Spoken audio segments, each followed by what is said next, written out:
Honorable Speaker.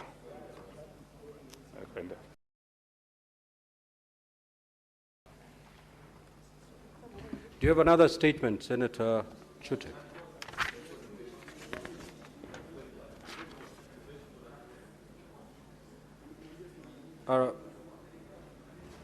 Senator for Siaya County, the Honorable Oburu Odinga. Thank you. Thank you, Mr. Speaker, sir. Mr. Speaker, sir, I rise pursuant to Standing Order 53-1 to seek a statement from the Standing Committee on Labor and Social Referral Hospital was revoked by the County Public Service Board, citing irregular hiring. Mr. Speaker, sir, in December 2024, the board advertised 120 positions, but issued over 700 appointment letters. The workers served from January 2025, having completed an internship and document verification, yet have gone without pay for 9 months in August 2025. They were informed 580 of them were irregularly employed and that their names were missing from the county payroll. In the statement, the committee should address the following: circumstances under which employment of 580 out of 700 health workers whose duty, who had been duly recruited through advertised vacancies at the Siaya County Referral Hospital, were terminated by the Siaya County Public Service Board. 2, details of the affected workers and their respective stations of deployment prior to their termination. 3, measures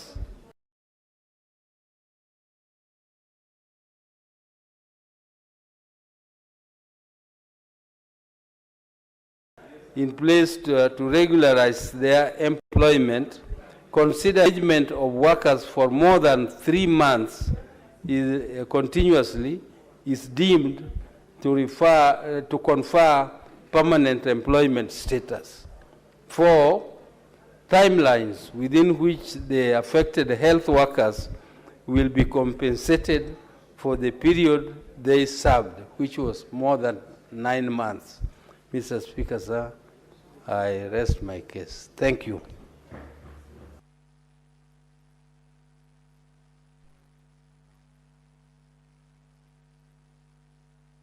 Senator for Nairobi City County.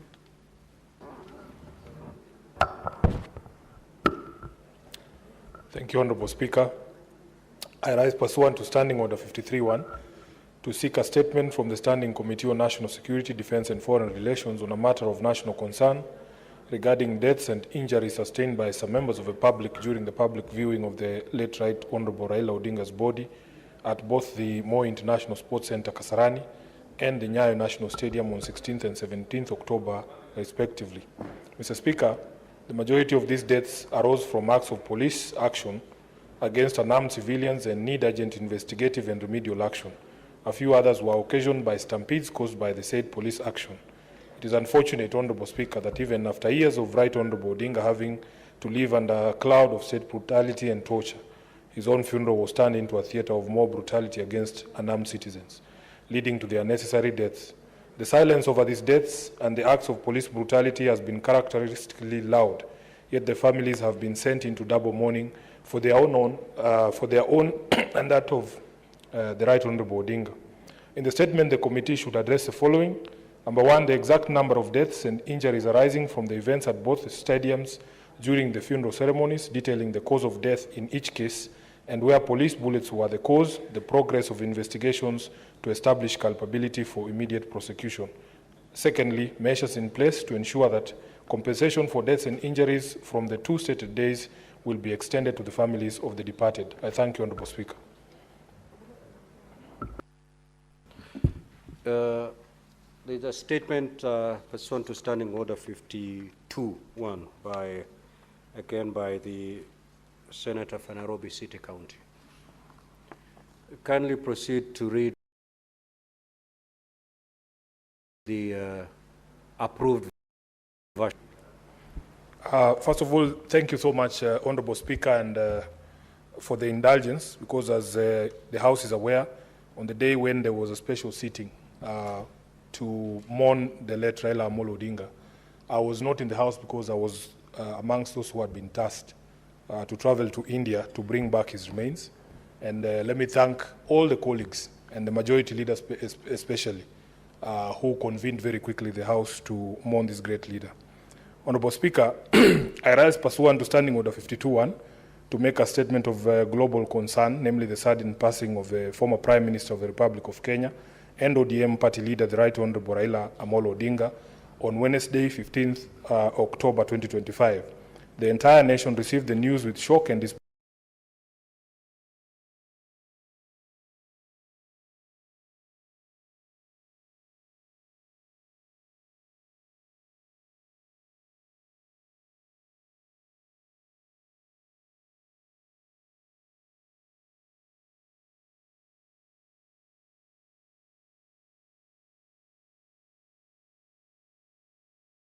Believe Right Honourable Odinga had become a permanent fixture in the is why to be written today.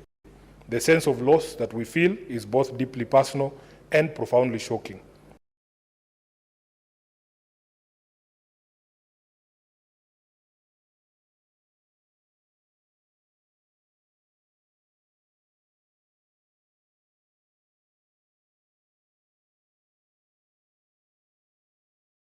On behalf of the ODM party, with a firm commitment that as students of the late Raila Odinga, it behooves all of us that even at this difficult moment to remain true to his teachings.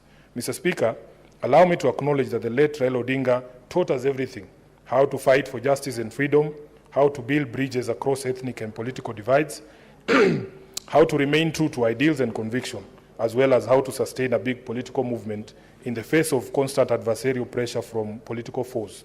The only thing we have now learned is that he never taught us how to mourn him.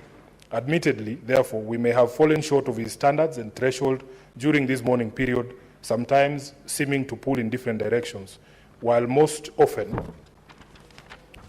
caught up in the evident confusion and emotional blur that accompanied the public outpouring of grief following the death of our beloved leader.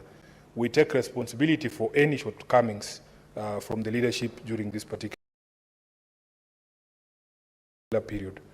The Senate of the Republic of Kenya must certainly be aware of the role that the late Honourable Odinga played in its conception, in the long journey of constitutionalism and the new constitutional order, especially with regard to the evolution and the growth of parliamentary democracy. No one played a bigger role than the former Prime Minister. In the birth of the 2010 Constitution,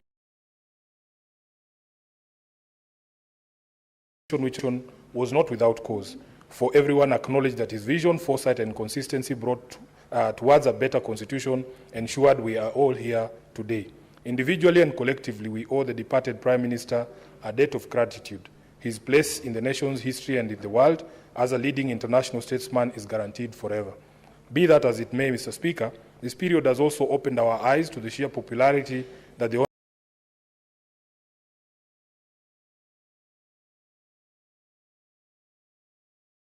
Honourable Odinga enjoys across the globe. The tributes have poured in from every corner of the world. His life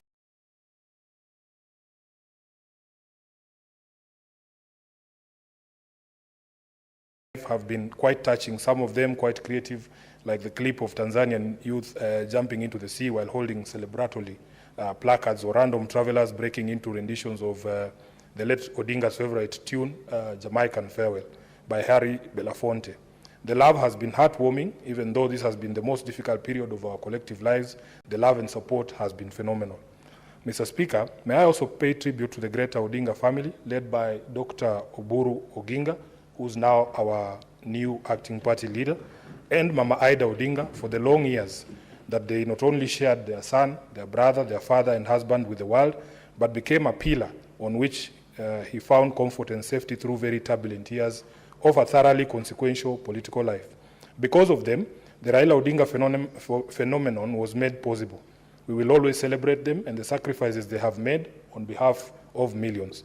To all the heads of state and government across the world, to the supporters, the ordinary citizens and the admirers of Raila who mourned with us, we saw you, we heard you, and we say thank you.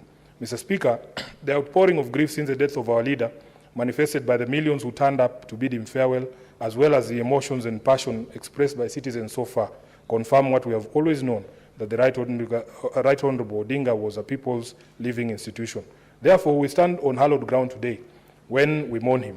For millions of us, Baba was a compass showing us direction and acting as a standard bearer for courage and principled leadership. It's no exaggeration, therefore, to state that the Right Honorable Odinga is the greatest leader and politician that this country has ever had. No one in this country bore more scars, more humiliation, and made more sacrifices for the common good than our departed icon. In the face of such challenges as Raila underwent, lesser leaders would have capitulated and given in to the allure of wealth, greed, tokenism, and bad governance. But the great Raila held his head high, stuck to his conviction, and lived a life that became a school on its own. Finally, Honorable Speaker, today the nation stands together to salute its favorite son. His legacy lives on, his dreams alive in us. As he watches over us from a peaceful place, we make a solemn vow to never compromise on the principles he taught us and the ideals by which he lived. This was an icon of justice and democracy revered across the world. I am privileged, Honorable Speaker, to have known and worked with him. It has been the greatest honor of my life to serve at the feet of the enigmatic Raila Amolo Odinga. May he rest well. Thank you, Honorable Speaker. Honorable Senators, I'm going to allow comments for not more than 15 minutes. If you have an opportunity to speak, kindly speak for not more than 3 minutes. The Honorable Osotsi. Thank you, Mr. Speaker. Mr. Speaker, 3 minutes is such a short time because I wanted to comment on Senator Sifuna's statement. Senator Osotsi, that a statement under 52(1). It does not attract comments. Okay. So maybe we'll have another opportunity to make our comments because some of us were not in when this House was speaking about the late Honorable Raila Odinga. But for now, Mr. Speaker, let me make a comment on the statement by Senator Oburu, who is also my immediate boss in the party, on the state of the plight of health workers in Siaya. Mr. Speaker, this is a very serious issue. I have been following that issue very keenly because I know we have a similar situation in my county where the plight of health workers is never taken seriously. Issues of declaration of redundancy and matters to do with the welfare of health workers. This is a matter that is very grave, Mr. Speaker, and I hope the Committee of Health will take it very seriously. And probably they need to extend their inquiries beyond Siaya to look at counties like Vihiga, which has been having perennial challenges around the welfare and the interest of health workers, because health is an important function in our counties, and I think it's important that those who are managing health workers at whatever level, their interest or their welfare be taken very, very seriously. Unlike what we see in our various counties, where there is deteriorating quality of health services in our health facilities, largely because of the way health workers are treated. So that's a very serious statement, and I request the committee to take it very seriously and come up with a report, and possibly to to consider other counties, like my own counties, which have challenges around the welfare and the plight of health workers. I support, Mr. Speaker. Senator Joyce Korir.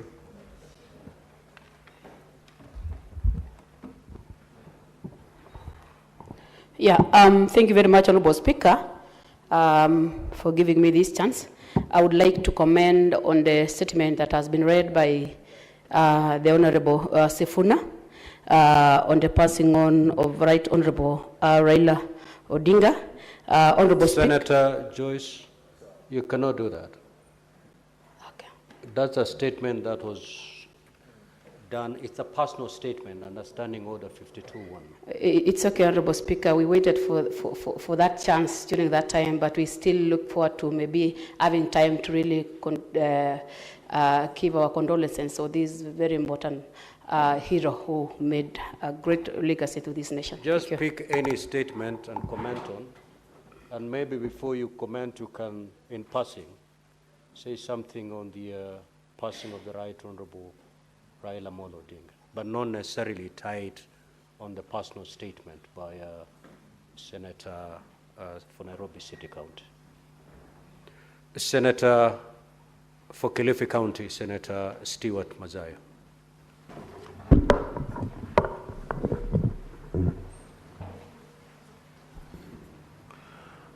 Asante Mstahiki Spika. Mstahiki Spika, kwanza nataka nitoe kongole kwanza kwa hii statement ama taarifa iliyoletwa na mzee Oburu Odinga. Ya wafanyikazi ambao wako katika wameandikwa kazi katika Siaya County na ni watu karibu 700 walioandikwa kazi. Bwana Spika, lakini tunaona 580 waliweza kuachishwa kazi baada ya miezi fulani. Taarifa ya kuachisha kazi yenyewe ilikuwa haiko hali ya kisawasawa, lakini baada ya hayo ni kwamba watu hawa ambao walikuwa wameandikwa kazi hivi sasa hawako kazini. Mstahiki Spika, kuna tetesi nyingi sana, sio Siaya peke yake, lakini kila mahali katika nchi yetu ya Kenya, kuona ya kwamba wafanyikazi wanaofanya kazi katika kaunti kuachishwa kazi kiholela na wale walioandika kazi ni jambo ambalo linatendeka sana. Kwa hiyo tunasema ni lazima kuwe na njia ambayo kutakuwa na njia mwafaka, sheria ziko za kuandika watu na kuwafuta, na hatimaye pia katika makao yale ya kufanya kazi ya kisawasawa na zile vitu vyote ambavyo vinatakana kufanyia kazi wapewe. Bwana Spika, mwisho pia nataka kusema kwamba nataka kutoa kongole kwa mzee Daktari Oburu Odinga, kwa sababu kufikia hivi sasa yeye ndio kinara wa chama cha ODM hivi sasa, ambaye ameketi kwa hiyo mamlaka kisawasawa. Tuko na imani ya kwamba katika huu muungano tulio nao wa serikali ya broad based, mzee Odinga, sasa tutakuwa tunakosea mara nyingi tukitaja mzee Raila, lakini mzee baba yetu Oburu Odinga ataweza kuendesha chama kisawasawa vile tunavyotakana, na nataka kumpatia kongole sana. Vile vile nataka kupeana rambirambi zangu, si rambirambi lakini kuwaweka mbele ya Mwenyezi Mungu familia ya mzee Odinga, baba Raila, iliyo na mama sasa, mama Ida, na watoto na wengineo. Tunaweza kuweka mbele ya Mwenyezi Mungu kuwaombea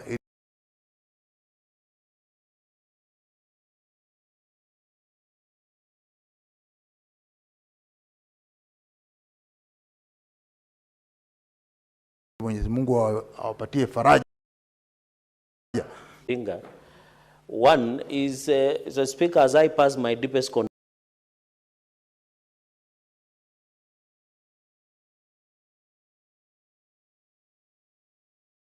condolences to the families that have lost their loved ones. There is a section of police officers who are rogue, that they must have returns of killing Kenyans through taxpayers' bullets. Because, Mr. Speaker, and yet we have another incompetent Independent Policing Oversight Authority, IPOA. Even in Kimwani area, Mr. Speaker, where 2 of my people were killed, IPOA has done absolutely nothing to date. And they even went ahead and even shot a motorbike. 6 bullets, Mr. Speaker. Why would you shoot a motorbike? For what purpose, Mr. Speaker? You know, it is very unfortunate that IPOA, which we give a lot of resources, has not arrested in an open and shut case in Kimwani area in Tindred, let alone Angata Baragoi. Now we have here in Kasarani Stadium, Mr. Speaker. And the sad reality is the Minister of Interior was present in stadium, running around like a headless chicken. He could not even plan, Mr. Speaker, to ensure we have a proper security in the high stake of public viewing of Right Honorable Prime Minister, Mr. Speaker. That vindicates me that the incompetence in that ministry is next to the devilish, Mr. Speaker. Secondly and finally is on roads, Mr. Speaker, by Senator Mundigi. Mr. Speaker, there is so much rains, we thank God for it. It is very unfortunate that Kura, which are unconstitutional bodies, continue to let us down.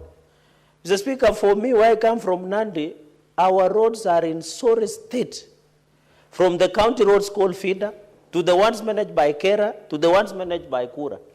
Mr. Speaker, I think it is a high time that we dismantle both Kera and Kura and allow Kenya because of the international highways, Mr. Speaker, so that we can sort out once and for all, Mr. Speaker. It is very unfortunate. Now Kera is not functional. Kura is not functional. My governor is very incompetent. Even his own roads that goes to his house is not fixed. Mr. Speaker, this is very sad. Very tragic, Mr. Speaker. It is very sad. Finally, let me congratulate and wish well my party youth leader, Senator Oburu Odinga. We went to his home, Mr. Speaker, on behalf of all of us. Some of us drove almost 80 bulls to signify our broad further engagement into broad-based. I want to thank you for taking a stand that we'll work together through a better broad-based government. And I know, sir, courtesy of your... Senator Mwenyehaji Faki. Senator Faki. Asante ya kuweza kuchangia taarifa kuhusiana na kupoteza kwa maisha kwa waombolezaji siku ambapo mwenda zake kiongozi wa chama chetu cha ODM Raila Odinga alipoletwa katika uwanja wa Kasarani. Mheshimiwa Spika, ilikuwa na masikitiko kwamba tuliweza kupoteza watu siku ile ambayo ilikuwa ni siku kubwa ya huzuni kwa nchi yetu ya Kenya.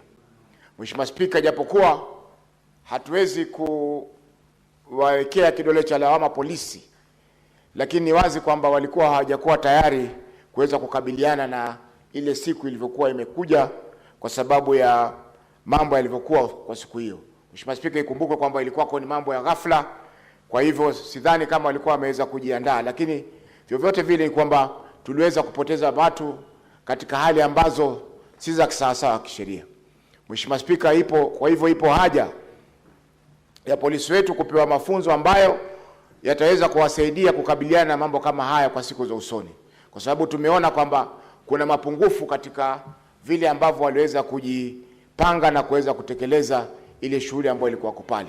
Mheshimiwa Spika, pia nichukue fursa hii kutoa rambirambi zangu kwa familia ya mwenda zake Raila Odinga ikiongozwa na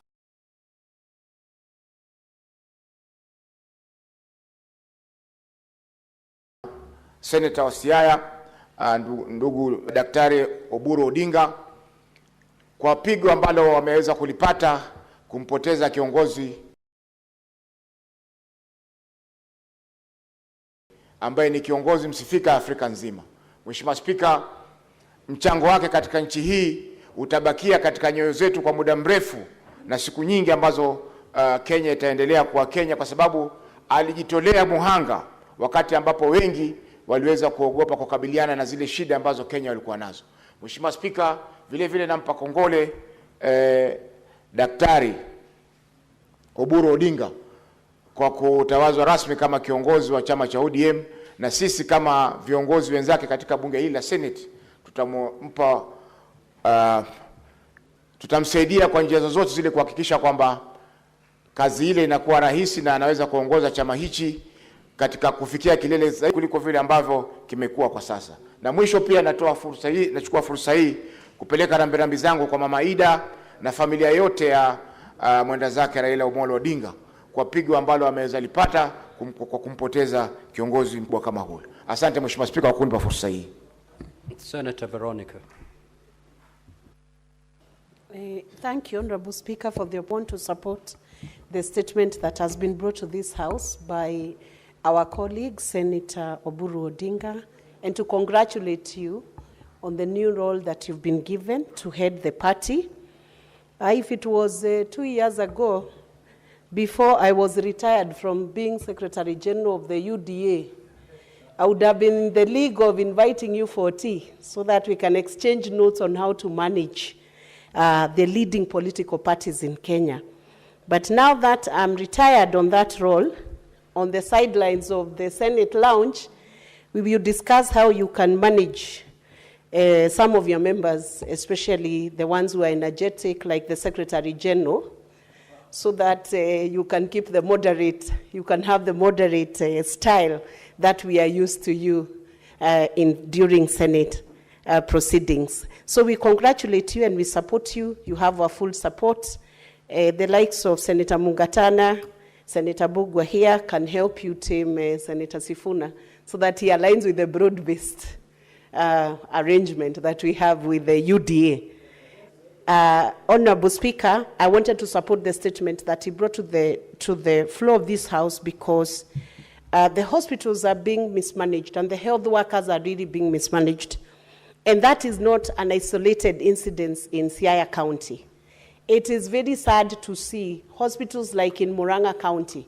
Some are just being painted with good colors, and then people are being hoodwinked that healthcare is being rendered to Wananchi. It is not true. Those hospitals have to be equipped. The resources that are being sent to counties, Honorable Speaker, have to be utilized in the manner that is envisaged in the Constitution, Honorable Speaker. Indeed, health workers are a priority. If we cannot take care of health workers, there is no health care that is being given to Kenyans. So we are looking at the counties where we have health workers on strike all the time.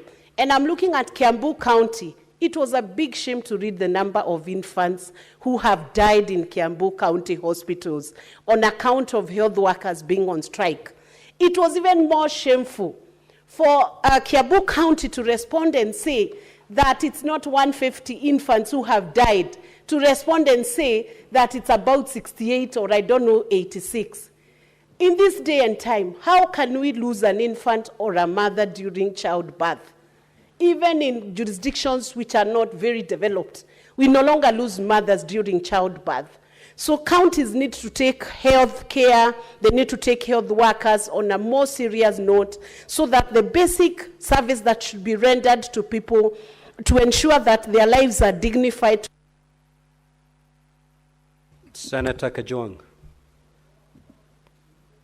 Yes, Senator for Homa Bay County. Thank you, Mr. Speaker.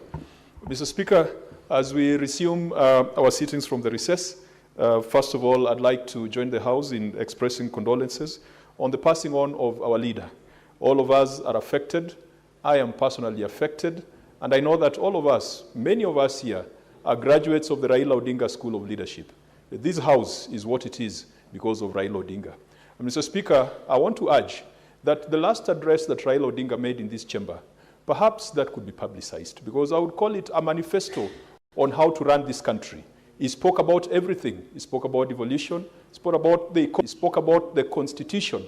He spoke about the state of politics. If we can share that conversation with the world, that could be a conversation that shapes the kind of decisions we take going forward. I also rise to support the statement that has been requested by Senator Oburu. Mr. Speaker, I admire Senator Oburu's strength, tenacity. Many of us are still reeling from the shock of the loss of Raila.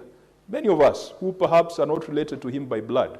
But I want to commend Senator Oburu because he has been on his feet, he has been welcoming delegations, he has been playing state duties, He has steered the ODM party. I have seen him steer his committee, and today he has brought a statement regarding the plight of the people of Siaya.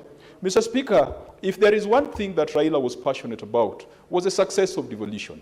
And the most important devolved fund, now more than ever, if we were to be true lieutenants of Raila Odinga, and if we are to live to his spirit, we must make sure that devolution works. And devolution, we have taken devolution as a matter of financing, sending money and oversighting the money. We now need to go beyond the financing to service delivery and the quality of service.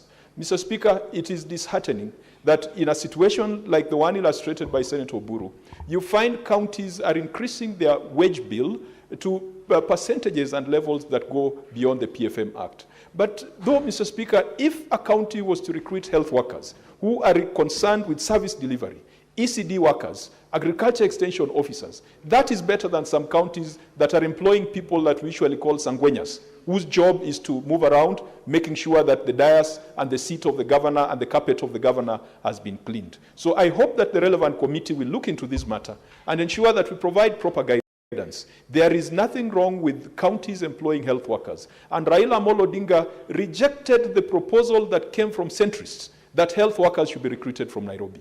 I support that position, but for us to make sure that we validate that position, our governors must take things seriously. Mr. Speaker, Raila Odinga has left us orphans, but he has not left us badly. He has left us with a Senate. He has left us with devolution. He has left us with a... Senator Mungatana. Thank you, Mr. Speaker, for giving me the floor. Mr. Speaker, I wanted to comment on the statement on the deaths that occurred the day the Honorable Raila Odinga was brought to Nairobi. Mr. Speaker,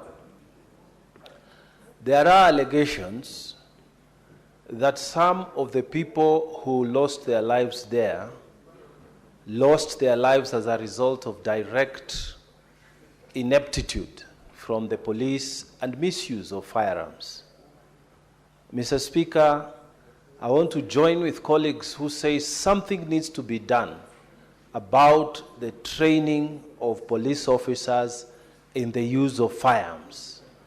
Mr. Speaker, in Tana River County on 18th October, while we were on recess, a mere simple incident of just effecting arrest in Peponi village in Muina location, just effecting arrest on Mr. Maulid, the police fire a bullet and somebody dies.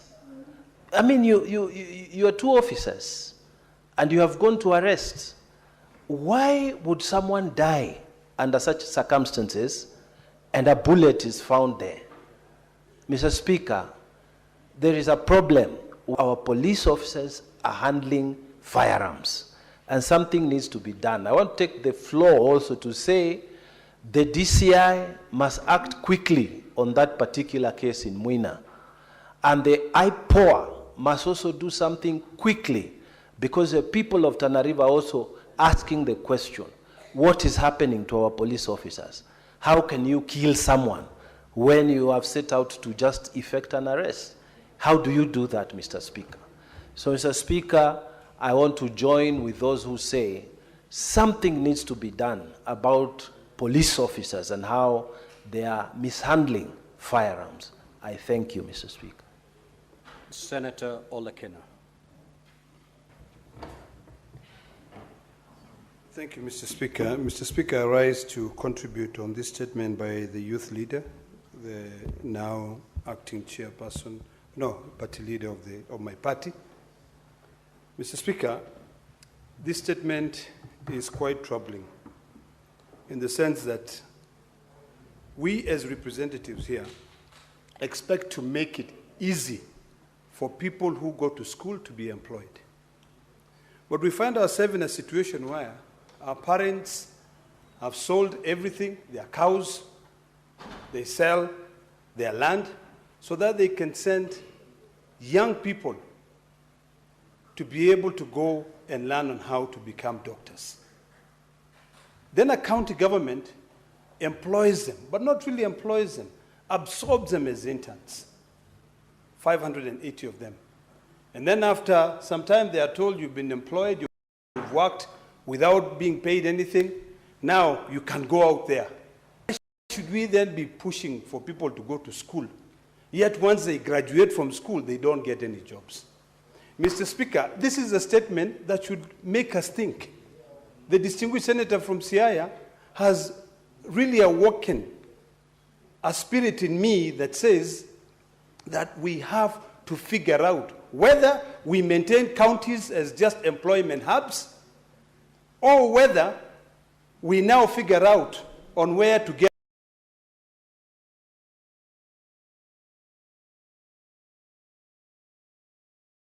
money to be able to employ these 580 people.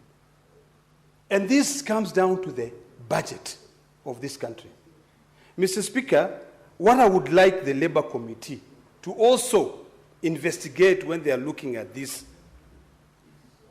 committee, this statement brought by the youth leader, is whether that county budgeted anything for interns and whether the national government, the amount of money that is kept in the Ministry of Health, because their budget of the Ministry of Health is almost 5 times the amount of money that goes to about 6 counties in this country. So we need to have a balance. So if you investigate those two, that is the only way we are going to get answers. If we cannot get answers, then we better not tell people to go to school and stay at home without being employed. Healthcare is important, but also our own personal welfare. The welfare of the young men who are in the streets jobless is also equally important. You cannot tell me take my kid to school, and then when that kid graduates from school, they are tamarking like a person who has never gone to school. You know, this is a balance that we have to create.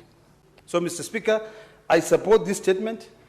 And for once, in the spirit of Raila Odinga, let us fight for devolution fully. Let us reduce the money that is staying in the national government for the Ministry of Health. And Senator Mundigi. Asante Bwana Spika kwa kunipa nafasi niweze kuchangia statement ambaye imeletwa na party leader ambaye ni party leader wa ODM. Bwana Spika, mambo ya afya imeleta sinda kwa sababu kila mara kaunti nyingi, kaunti 47 zimekuwa tukipa pesa, lakini mara mingi imekuwa tukiwapatia pesa magavana, wanafanya kazi, wanafukuza madaktari, wanafukuza wafanyakazi na watu walipu pesa. Kwa hiyo hii mambo haiko Siaya peke yake, iko kaunti nyingi. Ya pili, napongeza party leader ambaye ni Oburu ambaye katika kupata ile kiti, ningekuomba, unajua ile ndugu yako amekuwa akipigania mambo ya devolution katika masinani na mambo ya parapara na mambo ya vitu zile zingine. Bwana Dr. Oburu, ningekuomba wakati umekalia ile kiti mpaka uwe mwerefu kama Solomon, kwa sababu mara mingi utapata sina nyingi, watu waikwambia utoe kwa serikali, waikwambia hivi, na isipokuwa uwe sunjaa ya maombi hakuna mahali utasaidia hii party ya ODM. Kwa sababu nakumbuka, hata ni asante sana kwa sababu nakumbuka miezi ambaye 5 iliyopita kiongozi ambaye aliaga dunia alikuwa pale, ni kama alikuwa amekuja kutupa baraka, amewacha serikali ya Kenya Kwanza iwe muungano ODM tuwa kitu kimoja ndio tuweze kuona vile binadamu atendea vizuri. Kwa hivyo ningekuomba, kwa watu wengi watakwambia mtoke, lakini ukumbuke mmewashwa kwa serikali ya muungano ndio kaunti 47 iweze kupata matunda. Mambo ya parapara, mambo ya afya, mambo ya maji na mambo ya vitu zile zingine. Kwa hivyo ningekuomba utakuwa kinyenyekea uweze kusaidia hii serikali ya muungano tuweze kwenda para moja. Wale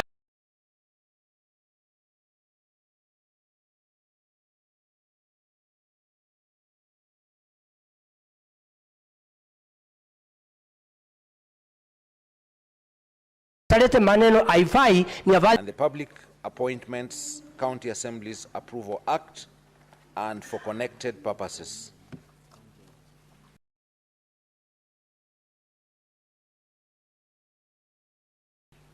Order number 9, the National Construction Authority Amendment Bill, Senate Bills number 15 of 2025.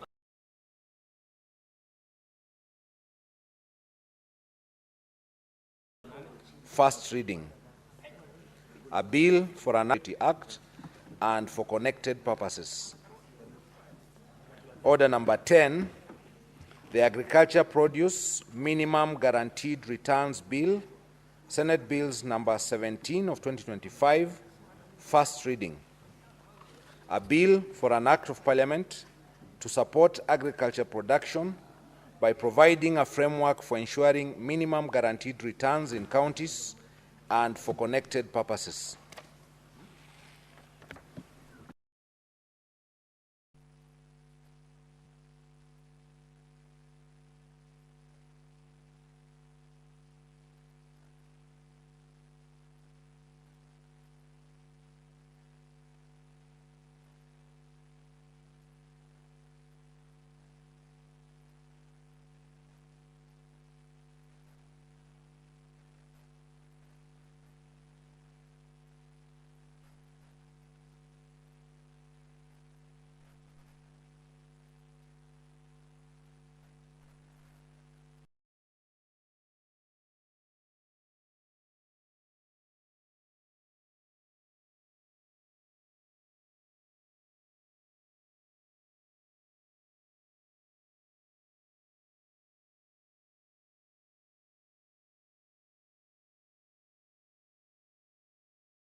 Number 3 of 2024, resumption of debate.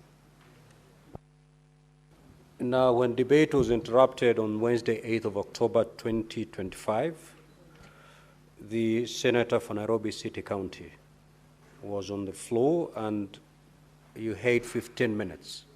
You may proceed.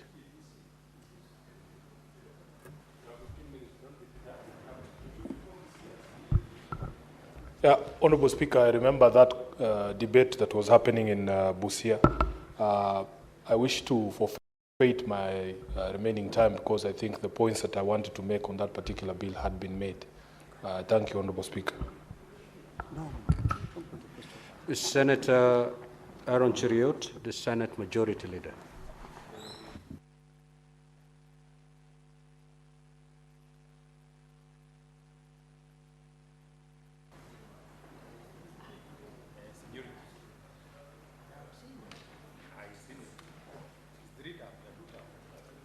Thank you, Mr. Speaker. Mr. Speaker, I rise to support this bill, the County Oversight and Accountability Bill 2024. Mr. Speaker, this is an act of Parliament. The bill is drafted by Senator Ledamo Lekina, if I'm not mistaken, Mr. Speaker. I had read parts of it, actually jointly with Senator Kisang.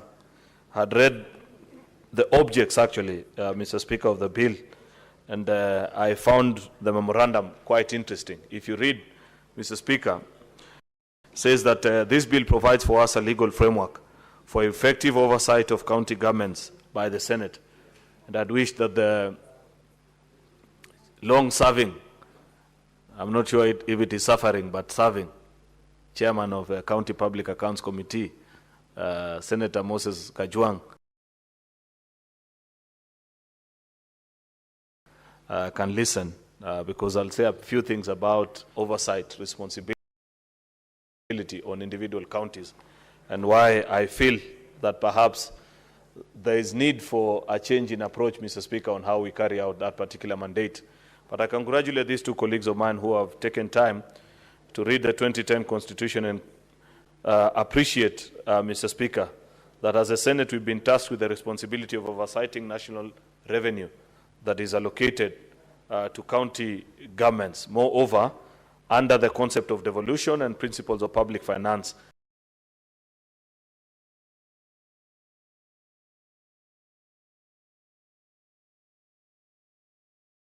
the input of the public is required in all.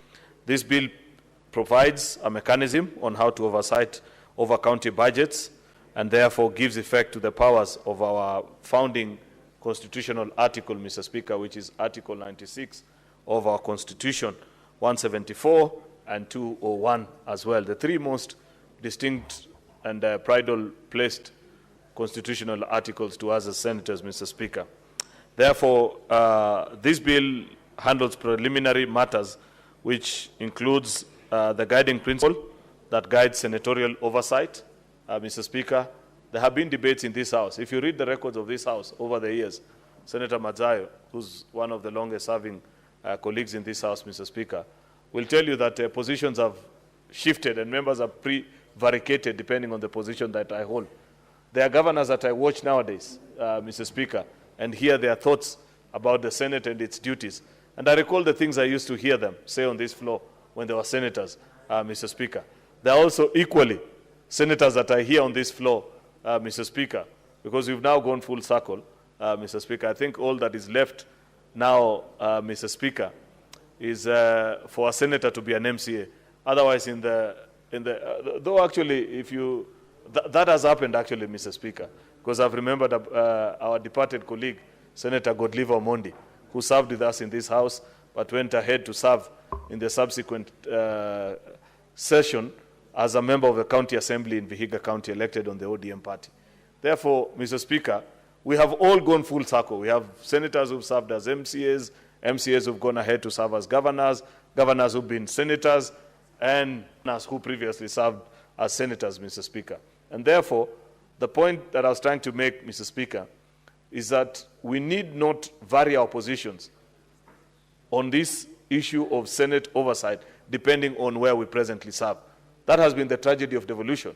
There are people who held very radical views when they were in this House, Mr. Speaker. But the minute they crossed over either to the County Assembly or to serve as their colleagues in this House today who have served, and I'm not talking about you, Mr. Speaker, but other colleagues here in this House, Mr. Speaker, who've served as governors. And I know the things they used to say back then and what is their present position with regards to senatorial oversight. We need this bill, Mr. Speaker, to enable us actually set a framework that will transcend time, Mr. Speaker, so that it will not be a personal position, that the rules that apply today for an individual when they are serving as a senator or when they are serving as an MCA will still serve the tomorrow as they are governors. Left on its own, Mr. Speaker, we've left it for senators actually to make their own independent decision on how they coexist with the county governments of the respective counties where they come from. Therefore, we've seen it all, Mr. Speaker. Senators who try and be BFFs with their governors, then they had a fantastic fallout and say explosive things about each other, or those that are adversarial from day one to the last, like my good friend Senator Cherargei and his governor, or any others that I can think about, Mr. Speaker, who perhaps have never shared a common position on anything, Mr. Speaker. This will help vary such conditions and ensure that there is a framework which, if you execute and follow through as a senator, nobody can accuse you, Mr. Speaker, that either you're harboring ambitions or, Mr. Speaker, perhaps there is anything personal to the job that you do. The work of a senator is extremely difficult. If you speak and speak boldly about issues that are going on in your county, many a times you'd be accused of carrying a personal agenda actually against the county government, Mr. Speaker. If you keep quiet again, Mr. Speaker, you'd be accused that you're eating together with the county governor, Mr. Speaker. Therefore, it's not a very enviable position to be a senator in this republic. And it is for want of good laws such as this, Mr. Speaker, that we've left ourselves exposed and open. There are certain things that are being proposed in this bill, which I shall be speaking about in the next few minutes, Mr. Speaker, that help me appreciate and say that if we were to set this in law, Mr. Speaker, then tomorrow, when I carry out that particular mandate, nobody will accuse me that I have a personal agenda against my governor. Nobody will say Senator Ledama wants to unseat Governor Patrick Ntutu, and therefore he's speaking about the things he speaks about in Narok County, Mr. Speaker. It will be known that the senator is simply doing their damn job, Mr. Speaker, which is the one thing that we have struggled with in the last 3 cycles that this House has existed, Mr. Speaker. Therefore, I want to appreciate first the thought that has gone to this, Senator Ledama and Senator Kisang, and say that this is such an urgent bill, colleagues, that I hope we can finish with debating it, and tomorrow, Mr. Speaker, we can finish the second reading, and before we break for the long recess at the end of this 4th session, we need to have sent this bill to the National Assembly, Mr. Speaker, because it will be a travesty, Mr. Speaker, of all odds, if we succeed, Mr. Speaker, or fail, rather actually, to pass such bills that make our work better and leave ourselves to open interpretation of what citizens think about us. I did a Senate Oversight Conference, for example, Mr. Speaker, in my county, early this year, actually, mid of this year. And I brought delegates from all the 30 wards that exist in my own county, Mr. Speaker, where I presented to them the key indicators, things which I consider, in my own honest view, to be the key indicators of the health of a county government, Mr. Speaker. Certain indicators, which if you point out, Mr. Speaker, you're able to determine whether that county is healthy, prospering, or it is declining and about to die, Mr. Speaker. Matters such as on-source revenue, Mr. Speaker, that you can point out. If you can point out a clearly demonstrated path, Mr. Speaker, that this is the on-source revenue that this county government has collected over the 10, 11, 12, or 13 years of its existence, then people are able to see that there are structures that have been set in place that are operational. Mr. Speaker, CRA has even done a more important job at pointing to the revenue potential of all our counties. I don't know how many senators know the revenue potential of their counties, Mr. Speaker, and compare with the index, Mr. Speaker, of the performance vis-a-vis the potential, Mr. Speaker. That needs to be an indicator for which we measure the performance of the individual county governments, Mr. Speaker. It needs not just be a figure. Mr. Speaker, and you know, in these days of SHA, thanks to SHA, Mr. Speaker, many county governors are actually combining the facility improvement fee together with on-source revenue that they have generated to appear as if they have collected significant amount of funds, Mr. Speaker. And therefore, that's why you're seeing a flashy figure everywhere. That, oh, Vihiga for the first time has collected, I don't know, $1 billion or this, without disclosing, actually, Mr. Speaker, that 70% of that money is treatment that has been rendered to citizens of that county. In fact, Mr. Speaker, the Cabinet Secretary for Health is coming here tomorrow. I'd be waiting for him to know, because I have asked him both in private and in public, that help these houses appreciate how much compensation is, Mr. Speaker, individually, so that we are able to distinguish the amounts that are being reported as on-source revenue, Mr. Speaker, by our county governments from the health facilities, Mr. Speaker, and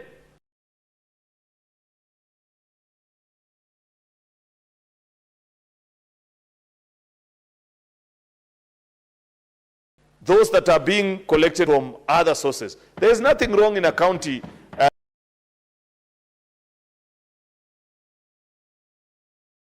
receiving significant amounts of money from SHA and other insurance, Mr. Speaker, because it's a pointer that your hospitals are actually functional and people are seeking services in those facilities. Therefore, it should not be interpreted to mean that I have anything against county governments. In fact, that is a dream of SHA, Mr. Speaker, to make sure that we have public health institutions that are in good condition, Mr. Speaker, that are able to attend to the needs of our citizens. Therefore, it should never be misinterpreted. The other indicator, Mr. Speaker, is on the very question that Dr. Oburu Odinga was just speaking about a few minutes ago. And I've listened to colleagues with a lot of concern. Because, Mr. Speaker, we cannot turn counties to be employment bureaus. I disagree with colleagues who continue to push in this house and say, oh, hey, this number of people, you need to increase. At the end of the day, finance is about figures. Most of public finance. It's not a romantic story that you tell and say, I have employed 10,000 people. It's about the structure that we have put in place in law, Mr. Speaker. Through the Public Finance Management Regulation 25, we have set the conditions upon which the maximum allowed amount that a county government, Mr. Speaker, can spend on remuneration to the public officials that serve in that particular county. If you burst that ceiling, there's nothing to celebrate about. I, for example, pointed out to the people of my county and said, if our county government, which has 4,000 employees, Mr. Speaker, in a county of 1 million people, end up consuming in compensation to employees nearly 20 or 30% of the shareable revenue to just pay salaries. Is it a proper and prudent use of public resources, Mr. Speaker, where 4,000 people are consuming 20 or 30% of resources that are meant to be shared, Mr. Speaker, amongst 1 million people? That is a question that we must answer as this House. We must balance the needs, Mr. Speaker. If you feel that as a county government, you need to employ more ECD teachers, more doctors, then the prudent thing is to see where do you counterbalance that number with. Where is it, Mr. Speaker, that you need to reduce? Because at the end of the day, let's face it, it's not possible to employ everyone. And that we continue to miss it. Thirdly, Mr. Speaker, and this is a part that I pleaded for the attention of the chair and the members of the County Public Accounts Committee, Mr. Speaker. I have said it in private and in public that I believe that the system that we use of holding governors to account by appearance to our County Public Accounts Committee, while it is a good model, Mr. Speaker, it needs to be made better. There are many occasions, Mr. Speaker, where I have watched colleagues appear alongside members of that committee, and they have limited time, Mr. Speaker, to either cross-examine the presentation and the material that is being drawn before them, Mr. Speaker, or sometimes, and with a lot of difficulty, see even your own colleagues actually, not necessarily the current PAC chaired by Senator Moses Kajwang, but even in previous years, Mr. Speaker, where your own colleagues side with your governor, and you are the legitimate representative of the people whose matters are being discussed at that particular time. Previously, for example, Mr. Speaker, in the first cycles of devolution, when county governments were beginning to open roads, it was not uncommon, for example, to find that a county government brings and tables a list before the House of institutions that are non-existent. And because you don't come from that particular county, Mr. Speaker, how would you tell if I sit in County Public Accounts Committee and the list of institutions have been tabled that this was constructed in such and such a place, Mr. Speaker, in Kilifi County, and the auditors do not pick it because most of the time auditors only sample a few, they may not necessarily go deep down to the details, then you yourself as a senator, because you don't actively participate in looking into those books, with the exception of only appearing on the day when your governor is coming before Public Accounts Committee, where is the opportunity to point out those errors? Mr. Speaker, there were even as absurd things as counties that appeared before this House with their audit list saying that we constructed a road from A to B, similarly down the list from B to A. And because many of the people seated in that committee don't come from the specific county in question, Mr. Speaker, it's difficult for them to point out. I have continued to argue, Mr. Speaker, that if we want to be fair to each other, is it not possible to have a more decentralized approach to looking at the audit reports of our counties, Mr. Speaker, in such a manner that we have all the 47 representatives, heads of delegations of this county, look into those books. If it can even be possible, Mr. Speaker, to have us in clusters, put us together as members from a particular region or a particular persuasion, Mr. Speaker, so that if you play games, Senator Lodama, with the books of Kericho County, the day the books of Narok are brought before me, I will also play similar games. If you give serious attention to my matters, then subsequently, the day the issues of the people of Narok will appear before me, I'll give the similar attention to detail. Mr. Speaker, as it is today, that is a question that remains unanswered because many people continue to question us in our counties and respective counties, Mr. Speaker, that do you see these things? Are this report brought before your House? Remember, an audit, Mr. Speaker, is not an X-ray. It is not a scan that reveals all the maladies that are inside a county government. It only points out to certain errors that have been picked by auditors in the course of their audit process. You, as a representative of the people that you meet on a daily basis, you meet with them in public engagements, in weddings, in funerals, in churches, in fundraisers, in sports events. They tell you about the things that happen in the county. Yet, your participation is limited on that particular issue. Therefore, Mr. Speaker, I continue to urge colleague senators that let us rethink and find a better way. Just like Senator Ledama and Kisang are asking us, Mr. Speaker, to review this issue of accountability and oversight.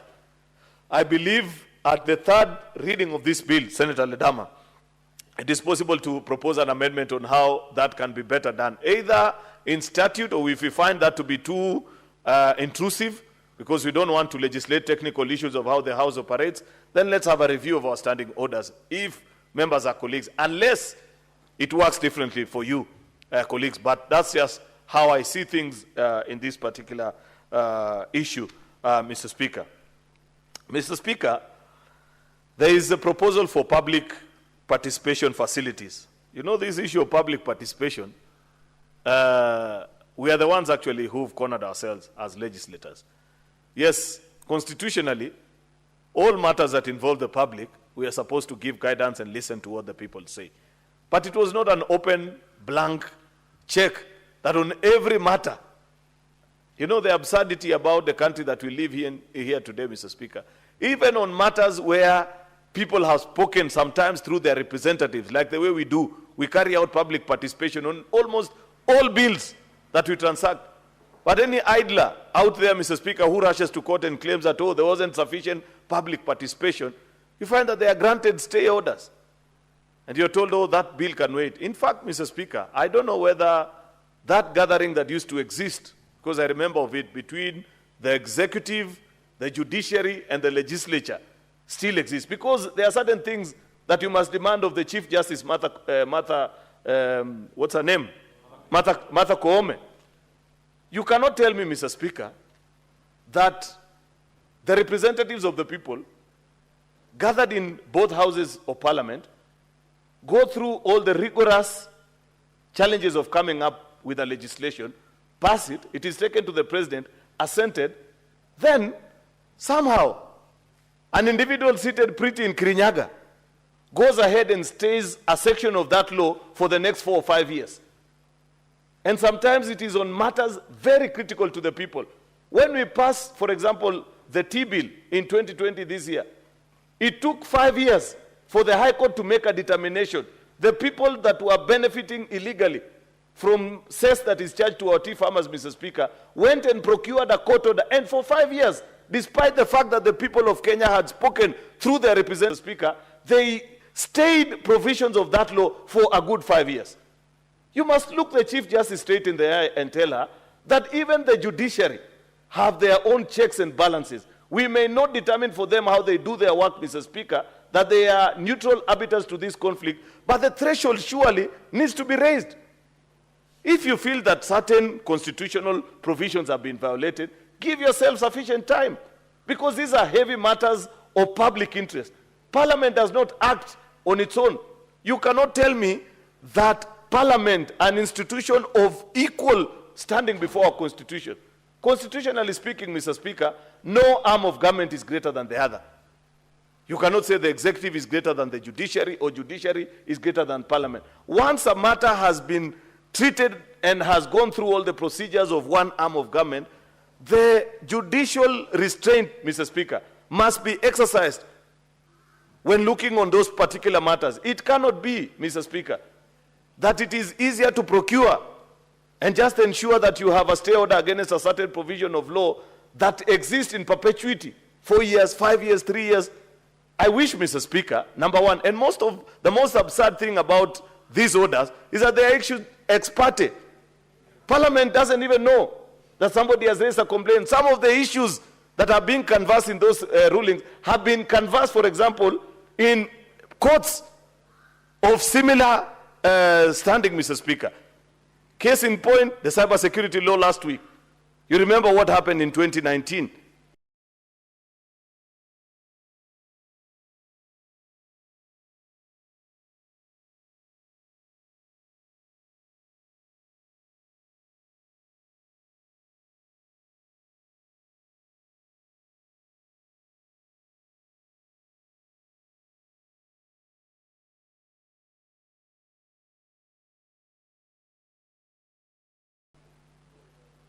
Parliament passed that particular law, of the law.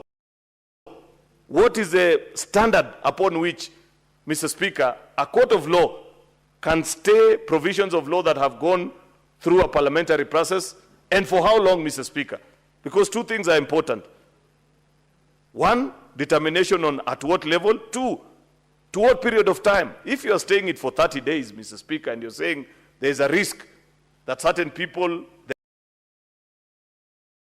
rights will be trampled upon if this law is enacted and acted upon immediately, and you're saying that we are staying it for 30, 40 days, Mr. Speaker, we'd have that conversation.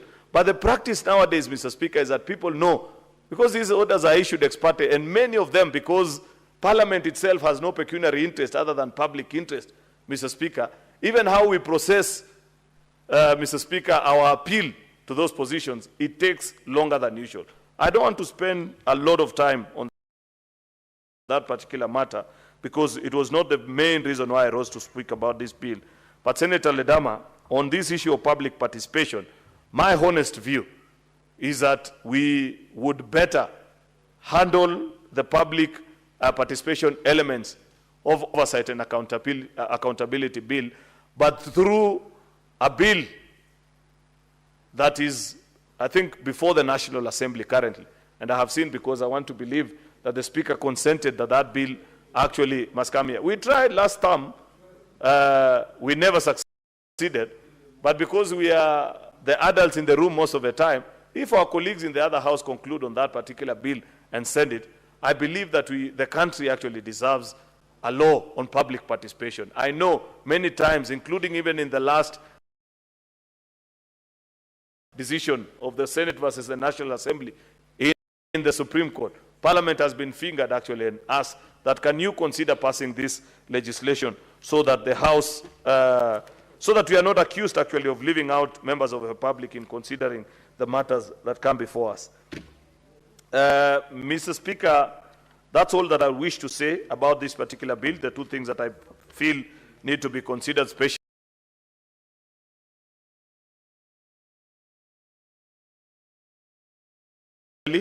On the key indicators, Mr. Speaker, ward oversight, and on this matter of public participation, if I convince you, Senator Ledama and Senator Kisang, I'd rather that we leave it out and address it actually through a more comprehensive bill on public participation, which I know is presently before the National Assembly, so that we don't have piecemeal laws on how to carry out public participation. On now, for this is Senate oversight. Tomorrow we'll have something on health. We say, if you want to handle this topic, this is how you do public participation.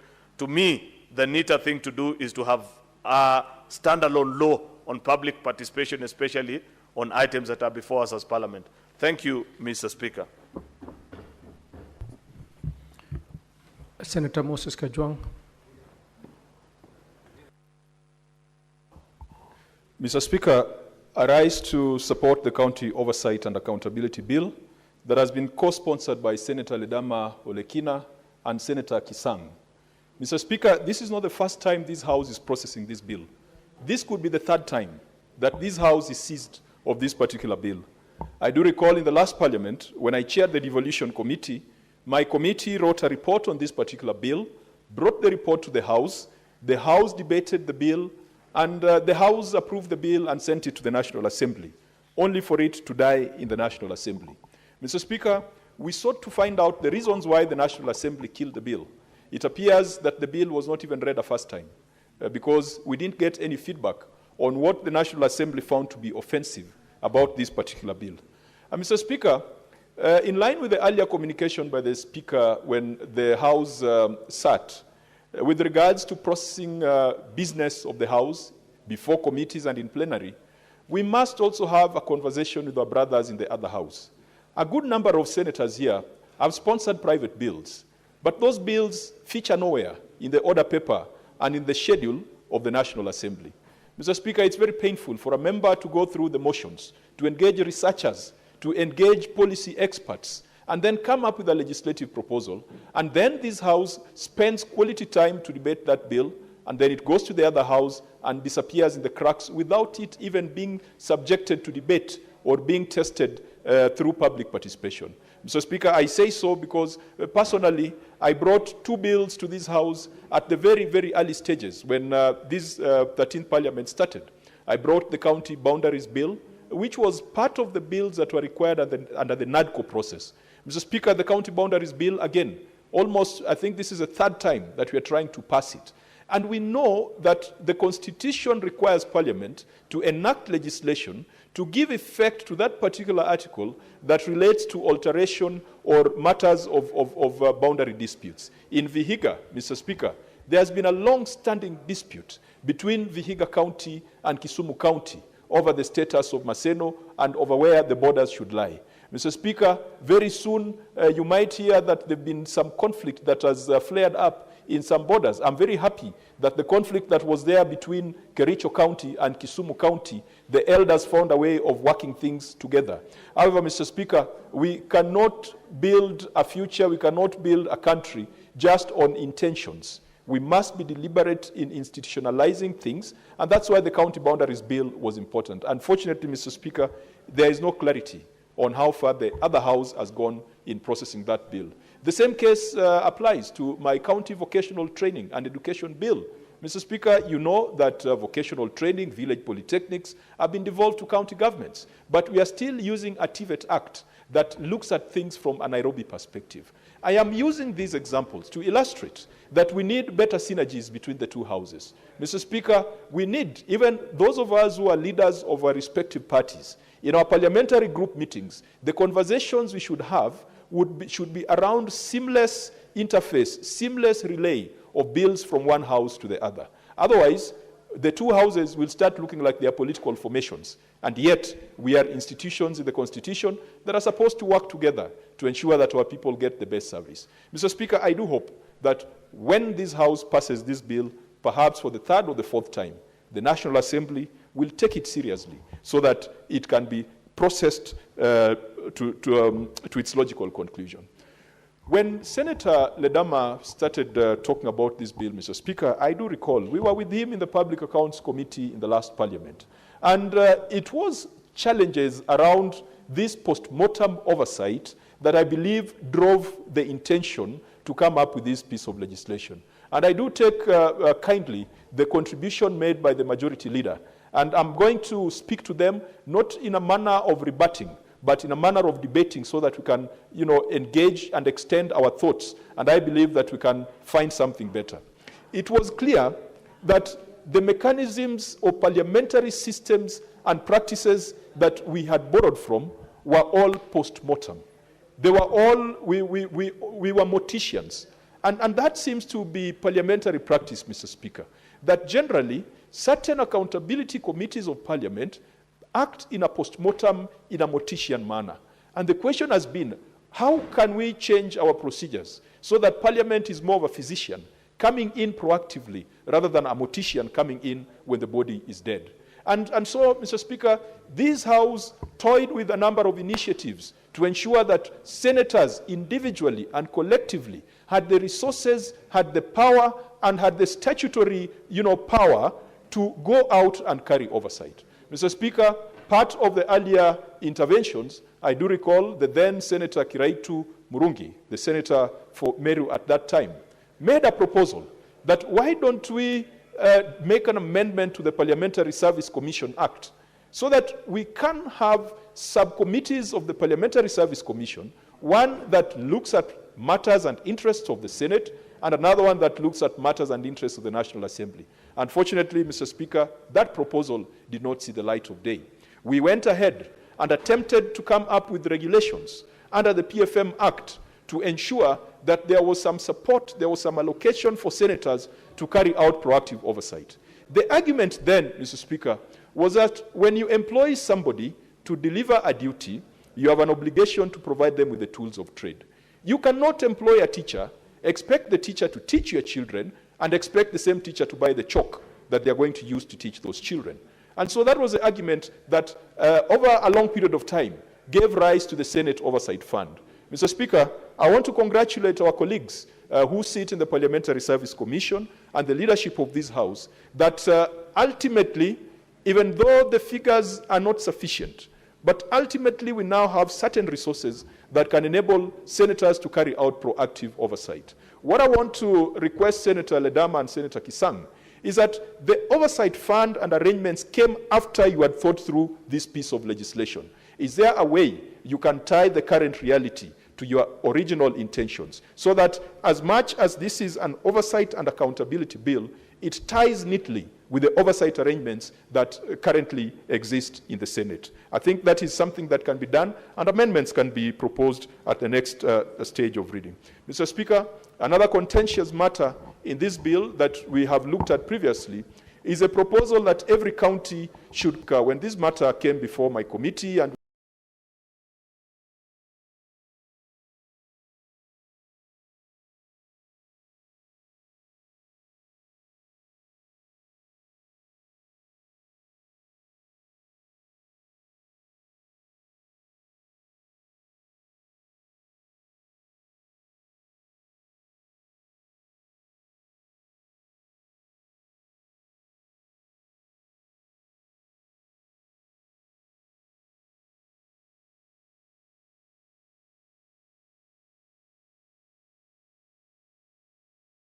doing public participation on it, and happy to sit in a church. In some areas, people would be happy to sit in a CDF hall, and so making it mandatory for every in a CDF hall, and so making it mandatory for every county. I got the gist of his argument. Him being a man who has lived in the United States. In the United States, there's something called a town hall, and that town hall exists almost in every village. In fact, the model of administration in many of the areas where we are drawing our version of civilization from, you would find that every local community, there would be a church, there would be a post office, there would be a town hall, of course there would be a school, of course there would be a hospital, and if it was British, there would be a pub. Because those are areas that they form the soul and the spirit of a town, a city, or a village. And so perhaps what Senator Ledama is advancing is that we must have the equivalence of town halls, public spaces that are not owned by anybody but owned by the same members of public, which then can be used as impartial fora and impartial places for public participation. If that is the intention, Mr. Speaker, I do support that we must make sure that our counties, there's a town hall in every county, and to the greatest extent possible, we provide facilities at the ward level. Of course, we must also ask ourselves the question whether we have built enough hospitals, we have built enough ECD centers, whether we have built enough youth polytechnics, and some of these public participation facilities perhaps can be located or situated within some of these facilities. Mr. Speaker, on the issue of oversight, and the majority leader has given his manifesto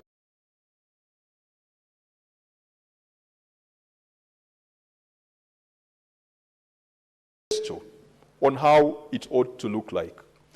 And I think that we generally agree that there must be a different way of doing things. Mr. Speaker, it is my conviction that every member of this House is involved in oversight in one way or the other, because every member of this House belongs to one committee or the other. Mr. Speaker, if you belong to the Agriculture Committee, you should be able to ask questions around agricultural policies and practices. If you belong to the Education Committee, you should be able to raise questions on ECD implementation and the state of youth polytechnics in your respective counties.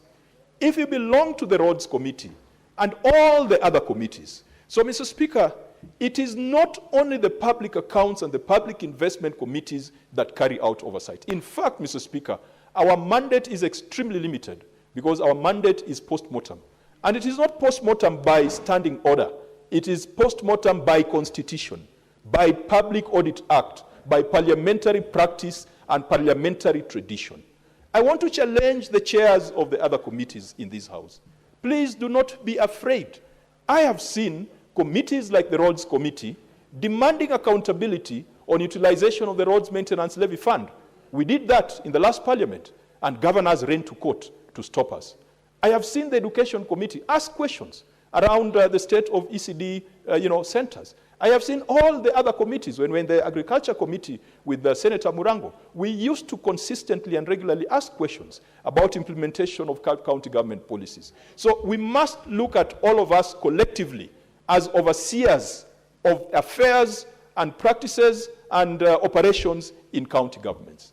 Mr. Speaker, when it comes to the individual role of a senator in terms of oversight, and I hope that Senator Omtata would one day be able to tell us the long and short of the decision that was made in the matter between him and Busia County government. Because, Mr. Speaker, it is being reported that oversight responsibility is not individual, it is institutional. Mr. Speaker, if it was institutional, then why do we have an oversight fund for respective senators? It means that even that oversight fund is unconstitutional. Mr. Speaker, we must make sure that we've got the right jurisprudence, because our partners in county governments would hide behind that, so that if you went to your county to ask for certain information, certain records under the freedom of access to information, which is part of the Bill of Rights in this constitution, you are told that we can only release documents if they've been signed by the clerk of the Senate. There is nowhere, I do not think that there is any parliamentary system or any parliamentary practice where an elected member, a person elected by those residents, constituents, is barred, is muzzled from asking questions on behalf of the people, because our job is representation. Now, representation, you represent the people who elected you. Of course, when you come to the Senate, you represent the entire nation, but you've got a primary responsibility to represent the people who elected you, and that means you must ask questions. So, Mr. Speaker, we need to make sure that, earlier on, I'd already commended our two colleagues who are in the Parliamentary Service Commission, the ones who are consulting Senator Mogeni and Senator Joyce Korir, that at the end of at least we finally saw a little bit of resources for the Senate Oversight Fund. But we need to be more innovative to ensure that more of the money goes into activities that make sense in the eyes of our people, rather than into consultancies and into administrative and bureaucratic expenses that then reduce whatever is available for a senator to be able to walk around. Mr. Speaker, it has also been suggested that members of the public feel a sense of fatigue, that Senate is always asking the tough questions, but then there is no action. Mr. Speaker, it is for this reason he invited the EACC step of the ODPP, saying that in many cases they are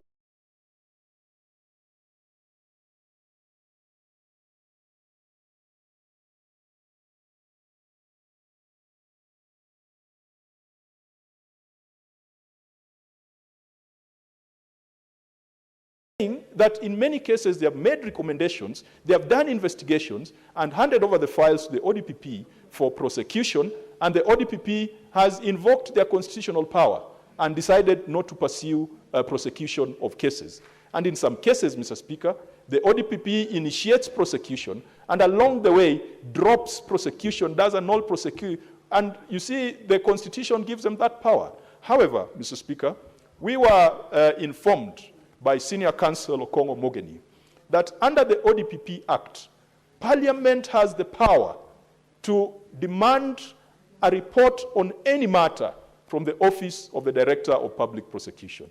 Mr. Speaker, we are going to invoke that power, and we are going to invite the ODPP, and we are going to ask for an explanation on some of the issues that have been cited as contentious, or issues that have been withdrawn where the evidence prima facie exists and where some actions appear as if they're done out of political expedience. And so we must also ensure that our partners, implementing partners, also do the right thing. I wish this Parliament had a police cell somewhere where we could issue orders directly to detain persons who perhaps demonstrate contempt to Parliament or who lie under oath. Mr. Speaker, a lot of people who come before Parliament lie through their teeth. I remember one governor launching a county headquarters and sitting on the chair and starting operations. And when he came before my committee, under oath, he swore that facility is not working. And yet, we had information in the public domain to that effect. I wish we had the power to deal with those things instantly. I wish that the amendments by Senator Osotsi could see the light of day so that we can strengthen the penalties and the consequences of non-cooperation or contempt of Parliament or lying before Parliament. Mr. Speaker, I conclude by recommending that this House passes this bill, but let us also not forget to strengthen our small brothers in the counties called the county assemblies. Because at Senate, we can talk of oversight, we can talk public participation, But at the micro level, that exercise is conducted by members of the county assembly. I am glad we have provided them with financial autonomy, and so that should allow them to budget, so that every bill that comes before them, they can sponsor public participation without going to the executive to sponsor that exercise. So let's strengthen our county assemblies, let's strengthen the institutions, and let's live true to some of the ideals that the late Raila Odinga had espoused when he came before this house. Devolution is work in progress. It is not possible to get it right in a period of 15 years. And so now more than ever, we as members of the Senate, we must make sure that we are actively involved in oversight. Oversight is not for park and pick. Every member of this Senate, be it delegated legislation, be it rules, powers, and privileges, if you sit in a committee of the Senate, you are an overseer at an institutional level, but also individually, you've got a responsibility to go back to your county to oversight. Mr. Speaker, with those many remarks, I support. Thank you. Senator Samson Cherargei. Mr. Speaker, thank you very much for this opportunity. I want from the onset to congratulate the distinguished senator, Senator Ledama Olekina, for breathing life to Article 96 of the Constitution 2010 on the role of the Senate, and co-sponsor Senator Kisang for this wonderful county oversight and accountability 2024. So, Speaker, this is one of the ways we can continue to celebrate and entrench the legacy of Right Honorable Raila Amolo Odinga, because he is the father of devolution. Even, Mr. Speaker, as we celebrate his legacy, he is proud that today we continue to entrench, broaden, and expand the role of devolution through putting in place the necessary legislative intervention, both legislation and policy, Mr. Speaker. So, Speaker, unfortunately, I was not there when the House convened upon his demise, Mr. Speaker. This is the only way, and I want to thank Senator Ledama Olekina. Mr. Speaker, can I be protected? Senator Faki. Mr. Speaker. Let's listen to the Senator.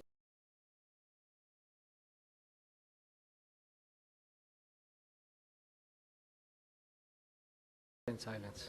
Yes, proceed. This is the only way the legacy of Baba Raila Amolo Odinga can live on. Let us envisage, let us protect devolution, Mr. Speaker.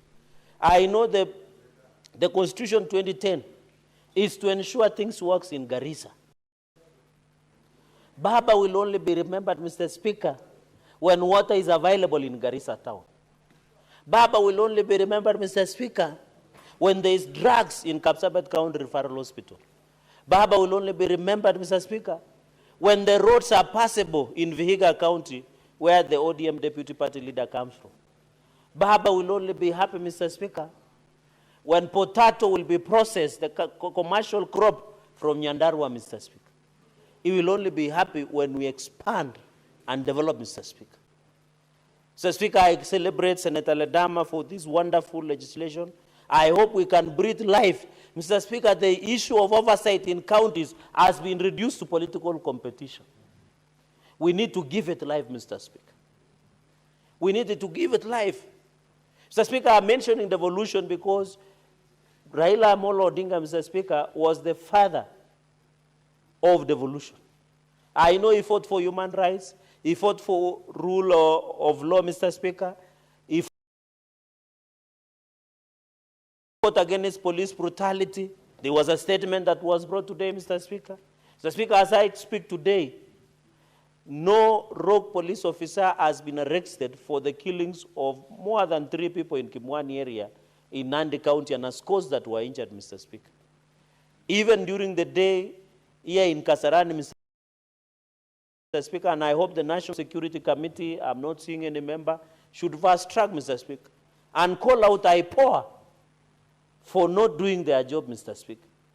So I want to say we celebrate him for many things: devolution, rule of law, against police brutality, Mr. Speaker, against the abuses of human rights.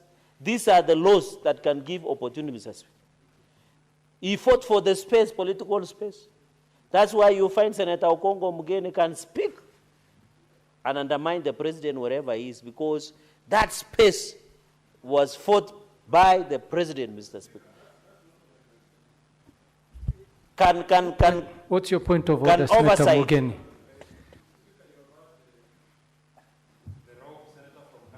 The senator for Nandi, my good friend and my junior in the profession, putting it on record, Mr. Speaker, that I'm a rogue senator. That's what you have said. That's what he has said. And he has used very unparliamentary words. I've not against President Ruto. The most I've done, Mr. Speaker, is to put him to account, Mr. Speaker, on the failed promises to the people of Kenya. And that's the space that Raila Odinga fought for us to have. The Speaker, what is wrong, Mr. Speaker, when I go to Nyamira and question that the president promised tea farmers bonus of 50 shillings and they were given 12 shillings? What is unconstitutional? What is wrong about that, Mr. Speaker? When I tell my people that SHA is not working, and it is the president who should be telling us why it's not working, what is wrong with that, Mr. Speaker? Yeah, so, Mr. Speaker, you should not allow the senator for Nandi, Mr. Speaker, to create wrong impression about my work as senator for Nyamira, Mr. Speaker. As I'm speaking, Mr. Speaker, I can produce a list of patients who are in hospitals, who have gone to hospitals and SHA is not working. When we state those things here, we are stating facts, Mr. Speaker. So, Mr. Speaker, can you withdraw the word he has used and apologize? Senator Mugeni, I don't think Senator Cherargei referred to you as a rogue senator. No. President, we can print it. He said, I'm undermining the President of the Republic. You know, that borders on a criminal conduct on my part. He said, I'm undermining. Mr. Speaker, can you substantiate and tell the country how I've undermined the President of the Republic, Mr. Speaker? That is not correct, Mr. Speaker. I've said the only things I've done on the ground is just to tell my people the reality, the truth on what is happening, Mr. Speaker. So you cannot tell the country that I'm undermining the president. What will my children think when a lawyer like Cherargei is telling the country that I'm undermining the president, Mr. Speaker? You cannot allow that to be on record. And he says I'm roguish. How, Mr. Speaker? On a day that we are celebrating the life of a great man like Raila Odinga, Mr. Speaker, we cannot allow that. Senator Mugeni, I had not finished. The word under Senator Cherargei, did you use the word undermining? If you did, you need to withdraw and apologize. Mr. Speaker, you have seen that the learned senior is confused because I never used the word rogue. He was just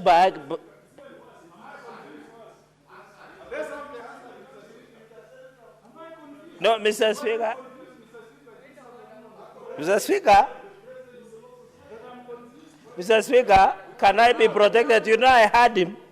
I heard him when he was speaking. Can I be protected? Can I be protected? Senator. Can I substitute? Senator Cherargei. Yeah. Mr. Speaker. Okay. Let me rephrase by saying he is misleading the House. Withdraw, confused, the word confused. And withdraw undermining the president. But, Mr. Speaker, if we draw English words, what will be speaking on the floor? Mr. Speaker, let me say the following. I have said I have used the word misleading. Misleading. I have withdrawn, Senator. I have withdrawn. I have withdrawn. You know what interesting thing, Mr. Speaker, is he was just walking behind you, he didn't listen. So I want to call upon colleagues to listen to what I'm saying. Just listen. Even the issue of T-bonuses, we are with you. But we are saying, I was just explaining, Mr. Speaker, and I'm happy, Mr. Speaker, you are an active listener. I was saying the space that people like Senator Omogeni Senior Council are enjoying is courtesy of Baba Raila Odinga. He expanded the space. That is why you can call out anybody at any given time, regardless of who they are, Mr. Speaker. So, Mr. Speaker, that is why I was arguing that the fact that devolution, Mr. Speaker, and I request that I should be heard in silence, that, Mr. Speaker, I don't know what is wrong with Senator Methu. He's a heckler like his party leader. Senator Methu, let the senator be heard.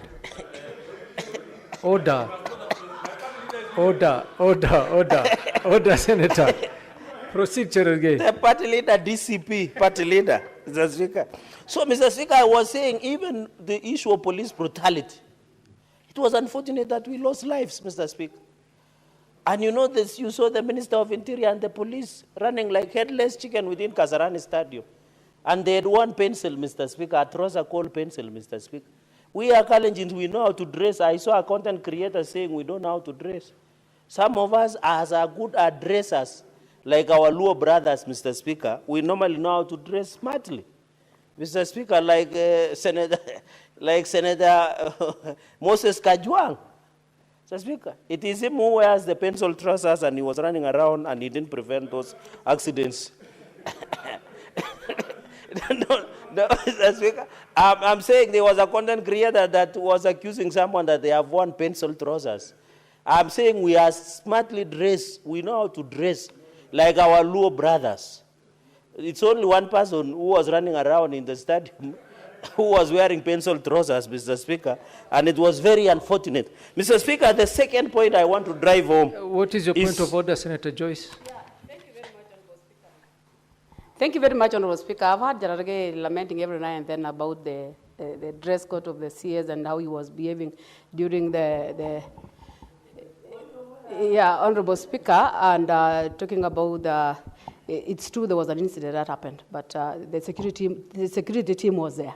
Honorable Speaker, is it in order to discuss the CS, the floor of this House, without a substantive... Especially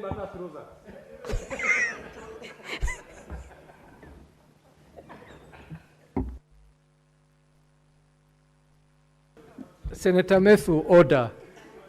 Order, Senator Methu. You were not on a point of order. Senator Cherargei, could you please stop implying about individuals who are not in this House to defend themselves? Just proceed to make your submissions. Okay. Mr. Speaker, I remember you are ruling very well at Standing Order 103 on contents of speech. I didn't mention any name. I suspect the distinguished nominated senator from Bomet might have been in Chebalungu Forest. And then he realized he just came out from nowhere and started saying that I was discussing an individual, Mr. Speaker. Mr. Speaker, that is why I wanted to say the following on this bill. What's your point of order, Senator Joyce? Honorable Speaker, I think Cherargei is going astray in terms of articulating his issues. Honorable Speaker, it's known by even the paper class peoples in this country that the CS of security is who in this country. So you cannot lament, and even the TikTok, is known, it was referred to who. So is he not the Honorable Speaker? Even referring me that I've been in the bush, Honorable Speaker. Are we in the bush or we are in the Senate sitting, Honorable Speaker? Senator Faki, what is your point of order? Thank you, Mr. Speaker. I had Senator Joyce quoting TikTok. Is TikTok an authentic reference in this House?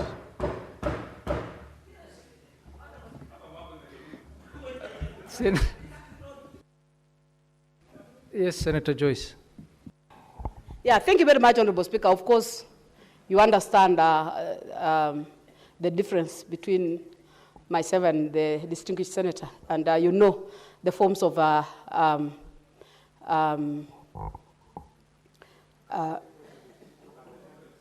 is asking the forms of communication that you can use. We have the TikTok, we have the Facebook, we have the WhatsApp. All those are forms. Unless he's not aware, he can come see me behind the tent after this session. Thank you, Honorable Speaker. Senator Cherargei, proceed to make your submissions without referring or implying about anybody. Mr. Speaker, I have been very careful as per Standing Order 103.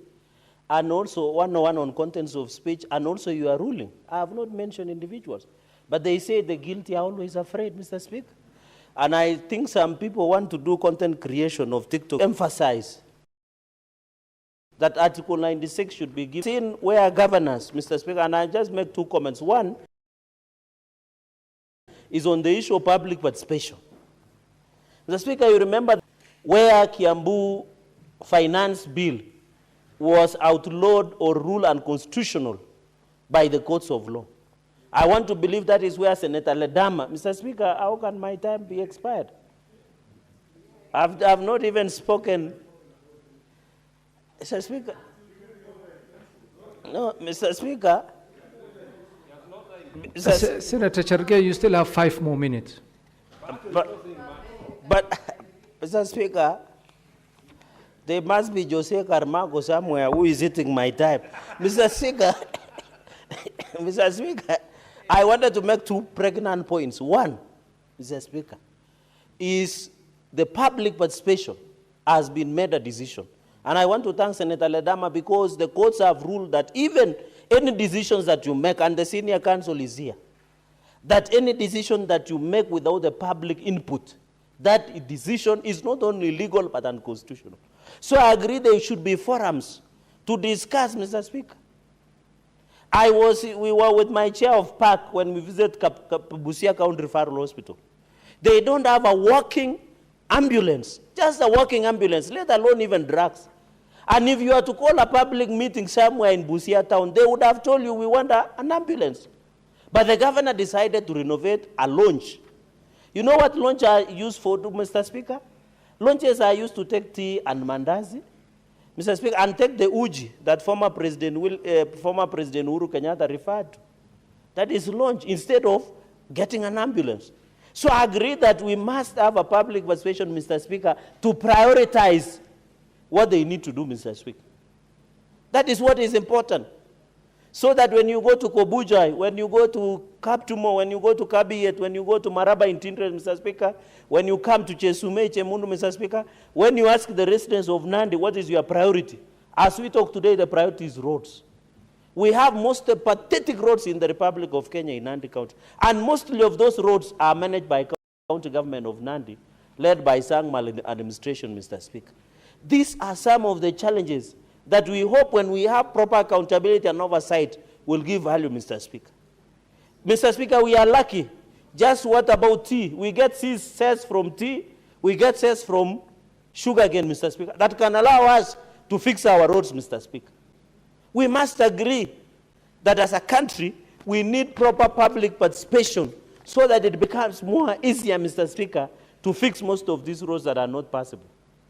Mr. Speaker, you saw Kericho County Referral Hospital. It has been locked for some time, Mr. Speaker. No one is accessing that referral hospital. Was the public participation done in Kericho to ask the people, can you lock down an hospital, Mr. Speaker? These are some of the critical aspects we must do in public participation, Mr. Speaker. I know public participation has been misinterpreted. I have seen my distinguished colleagues, they go to public rallies and they are saying they are doing public participation. Whether to elect somebody for first term or second term, Mr. Speaker, it is good that they will get a law so that before they do those public participation they are calling in some of the villages and rallies, Mr. Speaker, they know what they are doing in, Mr. Speaker. And number 2, I agree that we should have a format. Say that today we can go to Nyandarua, we can go to Bomet, we can go to Bungoma, we can go to Kirinyaga and request the public participation notes on finance bill of 2025 in Kirinyaga, or even Garissa, Mr. Speaker. If today you are in Garissa town, Mr. Speaker, and ask them, they will say we need water. Mr. Speaker, they will say we need water. That is what is important as we talk into the future, Mr. Speaker. Even on this issue of county oversight, we don't need to reduce it to political competition. Say that when you question, when I question my governor, you ask him why the road is not passed, they will say you are doing politics. When you ask if there are no drugs, you are not doing politics, Mr. Speaker. We must divorce public political competition of the day and proper accountability and oversight so that we can, when we went to Luanda, I think the issue of markets in Viega, when Senator Otosi led us, Mr. Speaker, It was a genuine concern that they need a proper working market, they need public washrooms, Mr. Speaker, they need somewhere to use, Mr. Speaker, for efficiency, because they pay tax, Mr. Speaker. And we say in Kiswahili, kulipa ushuru ni kujitegemea. Which value, Senator Ledama? The power that counties have been given to levies, Mr. Speaker, which value are they going, Mr. Speaker? Mr. Speaker, if you can add me 2 minutes to take care of disruptions. Just add him 2 minutes. Yes. Mr. Speaker, I don't know, Senator Metu he has a Wamunyorosis disease, Mr. Speaker, and that is why I was just driving the point hot and dry by saying what Senator Ledama has done is to give effect. We need to agree even in this issue of Senate Oversight Fund. My own opinion, this is my last remark, Mr. Speaker, for the day. We need, instead, Senator Ledama, instead of creating Senate Oversight Fund, can we give Senate capacity and ability to do proper oversight? Like getting project managers, auditors, researchers, giving offices in every sub-county, getting them what we call social auditors, not only financial auditors, Mr. Speaker. Let us give the office of the senator capacity and ability. It's not about funds. So that when I go and visit Kapsengere Hospital somewhere in Terik Ward, or I visit Kobujoy, next to Governor Sang home, which I was told for some time, and I say, where is the public works report? I can go with my researcher and they can brief me. Mr. Speaker, in Kabiet, there is a creamery that has been constructed that has consumed more than 1 billion Kenya shillings. Yet we know ordinary factories will consume 250 million. And somebody who is constructing is a good friend of the Senator Majority Leader, might know the name. So at the end of the day, Mr. Speaker, we must Nande creameries, Mr. Speaker, we must give the capacity and ability for the office of the senator to do proper oversight, Mr. Speaker. So, Mr. Speaker, I want to congratulate, because in the interest of my colleagues, and support this bill, and we shall vote it and ensure that the lower house agrees with us and can be sent to the act of law. Congratulations, Senator Ledama, and we wish you well.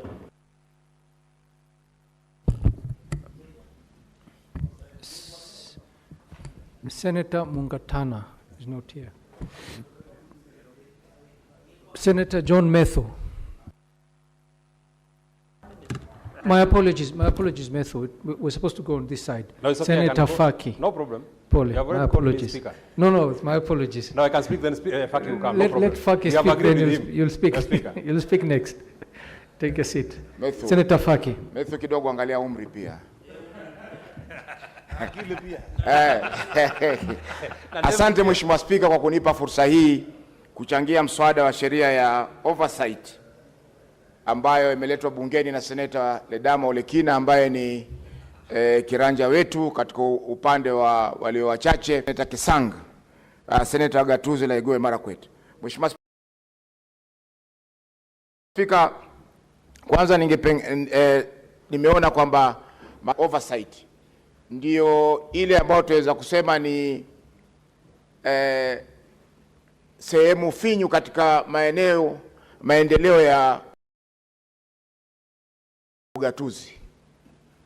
Wazungu wanasema weakest link katika masuala ya ugatuzi, kwa sababu mara nyingi hapa katika bunge la Senate huwa tunafanya postmortem ama ukaguzi baada ya mambo yashaharibika.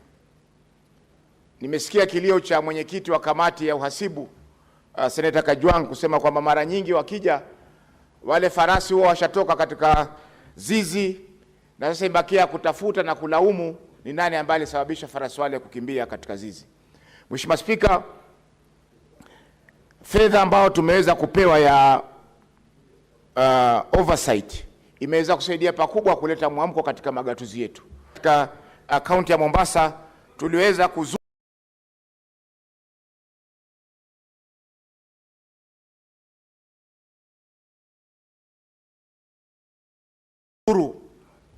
wodi zote 30 na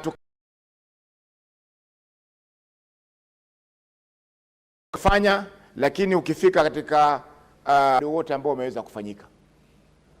Mheshimiwa Spika, hivi sasa tunavyosema ni kuwa hata County Assembly ya Mombasa imeweza pia kushika nguvu na kuweza kuanza kuuliza maswali magumu ambayo serikali ya county inapaswa kujibu. Kwa mfano, Mheshimiwa Spika, hivi majuzi kamati ya mazingira ya Assembly ya Mombasa wameweza kumuita waziri wa maji na mazingira kuweza kueleza mipango ambao wamefanya, hata wakatoa zabuni ya bilioni 17 kuhusiana na masuala ya takataka katika eneo la Mombasa.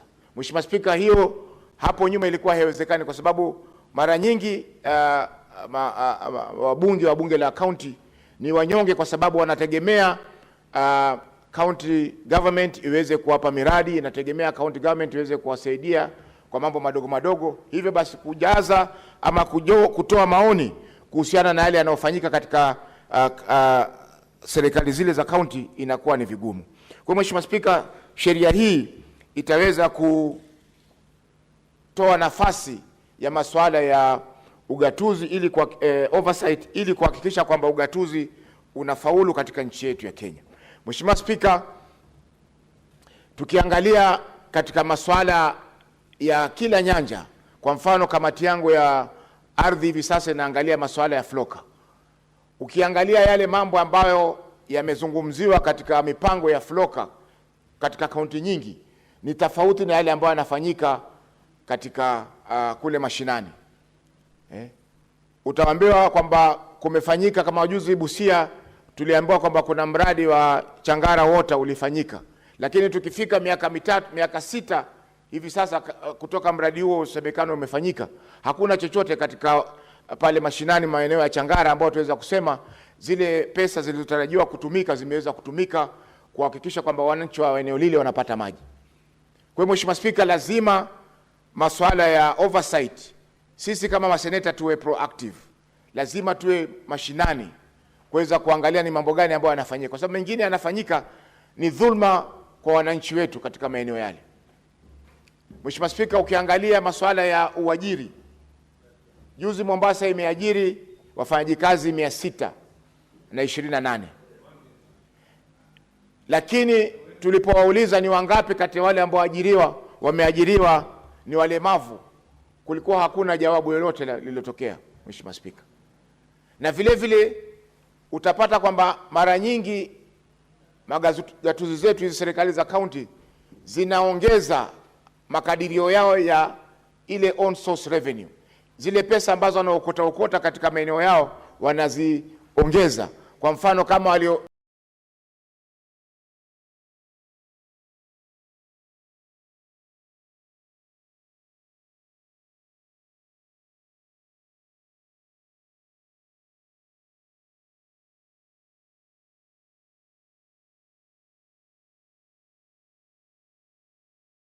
mwaka huu wamekusanya bilioni 2 ili hatujui wale wafanyakazi wanafanya nini hata waweze kuwa wanachukua nusu ya mapato kwenda kwa mishahara. Kwa hivyo utapata Mheshimiwa Spika kwamba wanaongeza makadirio yao ya mapato kwenda kwa mishahara. Kwa hivyo utapata Mheshimiwa Spika kwamba wanaongeza makadirio yao ya mapato ili waweze kuongeza kuajiri watu, na watu wale wengine ndio wanatumika kubeba majukwaa, kubeba viti, kubeba mkoba wa gavana na mengineo kama hayo. Kwa hiyo Mheshimiwa Spika, tukiingilia oversight na tuangalie kisawasawa vile kaunti zetu zinavyofanya kazi, Mheshimiwa Spika, tutaweza kupata manufaa mengi ya ugatuzi. Zile pesa ambazo zinatumika na kufujwa, Mheshimiwa Spika, zinaweza kutumika kununua madawa katika mahospitali na zahanati zetu, yanaweza kutumika kuajiri madaktari, inaweza kutumika kutoa vifaa vya kisasa na kupunguza gharama ya maisha katika gatuzi zetu. Mheshimiwa Spika, tukiangalia unyonge ambao uko katika county assembly zetu, inamaanisha kwamba ipo haja sisi kama Senate kuweza kusimama zaidi ili kuona kwamba kazi zinafanyika katika kaunti zile. Mheshimiwa Spika, juzi tulipokuwa Busia tulipata fursa ya kuangalia madeni ya kaunti ya Busia. Na jambo la kusikitisha Mheshimiwa Spika ni kwamba katika assembly ya Busia walikuwa wadaiwa shilingi milioni 628 kufikia tarehe 30 mwezi Juni mwaka huu. Hesabu hiyo Mheshimiwa Spika ni karibu ni 80% ya yale mapato yao ambao wanatakana kupata kila mwaka. Sasa tuangalie Mheshimiwa Spika, pesa hizi zitaweza kulipwa vipi? Nitachukua miaka mingapi kuweza kukamilika kule, kwa sababu wanachopata hakizidi milioni 800, lakini madeni ni milioni 628. Kwa hiyo Mheshimiwa Spika, ni lazima tuweze kuongeza juhudi zetu katika masuala ya ugatuzi. Jambo la pili Mheshimiwa Spika ni kwamba mambo ya kuhusisha umma. Nimesikitishwa na malalamiko ya kiongozi wa wengi kwamba mahakama zinaingilia kazi ya bunge. Lakini Mheshimiwa Spika, mahakama zina haki ya kuamua sheria kulingana na katiba. Iwapo kuna ushahidi kwamba bunge la kitaifa liliweza kufanya ushirikishi wa umma, waweza kupeleka mahakamani na mahakama itaweza kuondoa amri zozote ambazo zimeweza kutolewa ambazo kwa sasa zinazuia sheria ile kutumika. Lakini Mheshimiwa Spika, haiwezekani kwamba sheria imepitishwa na sheria ile basi iwe haiwezi kukosolewa kwa njia yoyote. Tunajua saa nyingine bunge linaweza kupitisha sheria, wengine wakasema sisi hatujui, kama juzi tuliona katika vyombo vya habari baadhi ya wabunge wakisema kwamba sisi hatukuona sheria hiyo. Kama Mheshimiwa Kisali ule women rep wa Kitui alisema kwamba hakuona hiyo sheria katika bunge la kitaifa ikipelekwa. Kwa Mheshimiwa Spika, ni mambo ambayo yanaweza kutendeka, ndio maana mahakama ziko pale kuweza kuona kwamba zinaamua haki baina ya taasisi za serikali na vile vile baina ya wananchi kwa wananchi, wapo wana mizozo yao wenyewe ya kibiashara ama ya kifamilia. Kwa Mheshimiwa Spika, hii sheria ya ushirikishi umma ni muhimu sana katika nini yetu, kwa sababu mambo mengi sasa ni katiba inasema kwamba chochote kitakachofanyika, sheria yoyote ambayo itapitishwa lazima ipitie ushirikishi wa umma. Kwa hivyo lazima tuwe na sheria ambayo inaweza kutoa mwongozo kuhusiana na yale ambayo yanatakana kufanyika katika ushirikishi wa umma. Mahakama hivi juzi zimeweza kusema kwamba chochote kitakachofanyika katika ushirikishi wa umma kinaweza kutosheleza. Lakini Mheshimiwa Spika, ipo haja ya kuwa na sheria ya kimsingi, kwa sababu wakati kwa mfano tunazungumzia masuala ya uvuvi, masuala ya uvuvi, sheria inahusiana na masuala ya uvuvi kule Migori. Hatuwezi kuchukua sheria ile tuwapelekee wanaokuza mgokaa Embu ili waulizwe kama sheria ile itawaathiri kivipi. Ni lazima wale ambao wanashirikishwa kupitisha kuhusiana na sheria ile, wale ambao wanapitishwa lazima ni watu ambao wale tunaweza kuita stakeholders, wale ambao wanadau, washikadau katika sekta ile, ili kuonekana kwamba ile sheria inaangalia kikamilifu yale masuala ambayo inatakana kuangalia kutokana na ushirikishi wa washikadau. Mheshimiwa Spika, kwa kumalizia, nichukue fursa hii kwamba ugatuzi utaweza kufanya kazi ikiwa kutakuwa na uwajibikaji na masuala ya accountability. Bila hivyo Mheshimiwa Spika, itakuwa kila mwaka fedha zinakwenda katika magatuzi yetu, fedha zile zinaishia mifukoni mwa magavana na mawaziri na matapeli wengine ambao wanafanya kazi katika kaunti zile. Mheshimiwa Spika, hiyo ni masikitiko na itakuwa ni kinyume cha ndoto ya mwenda zake Raila Odinga ambaye yeye ndiye alikuwa baba wa ugatuzi katika nchi yetu ya Kenya. Asante Mheshimiwa Spika kwa kunipa fursa hii. Senator Metho.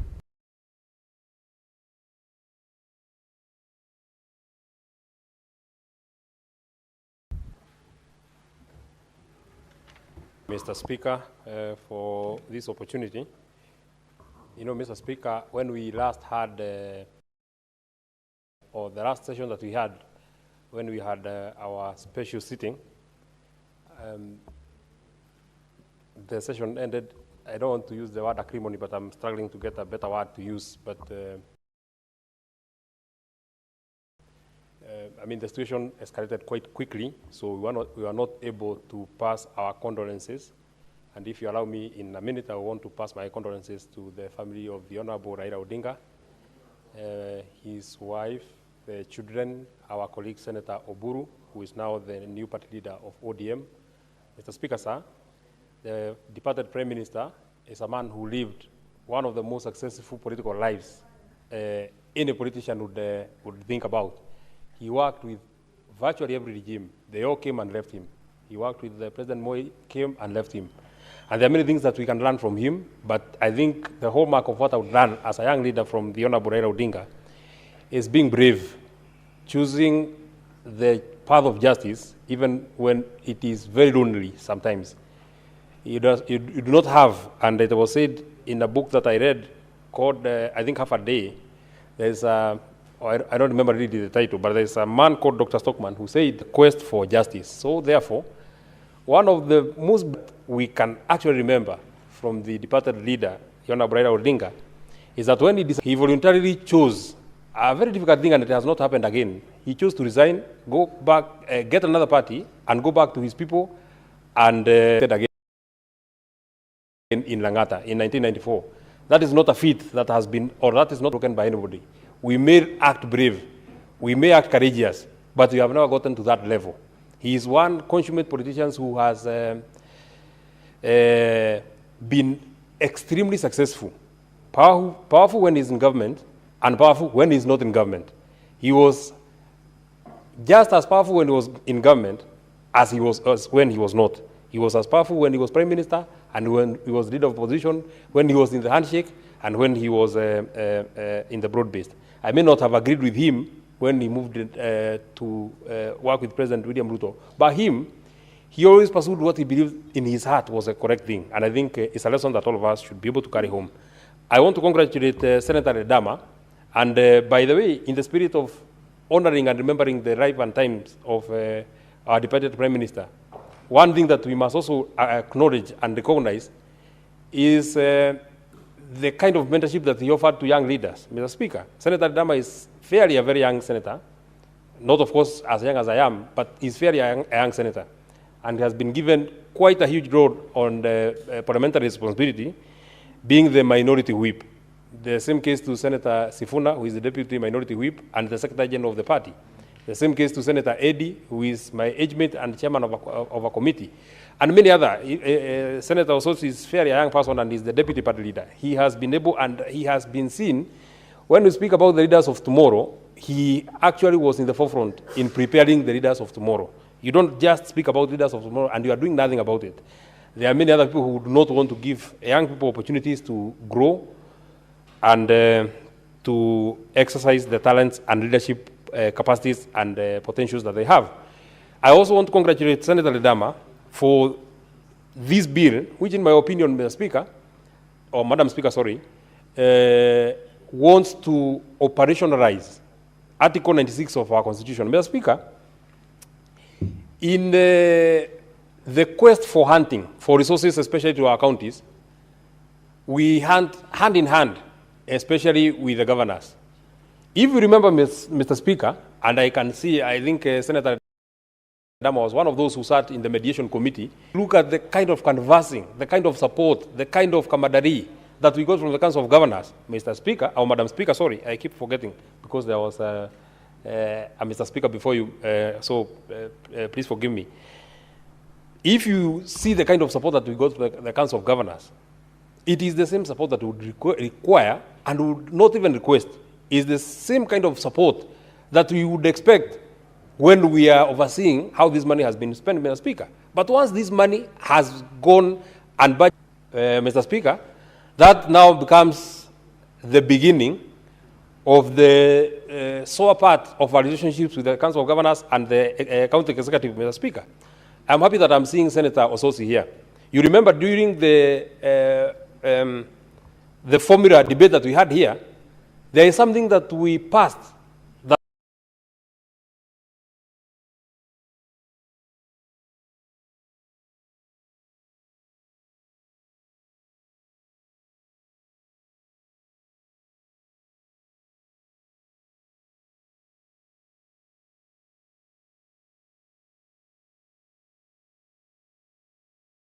has not been there on the affirmative fund that was failed, Mr. Speaker, required incentives so that they can grow as much as the others, Mr. Speaker.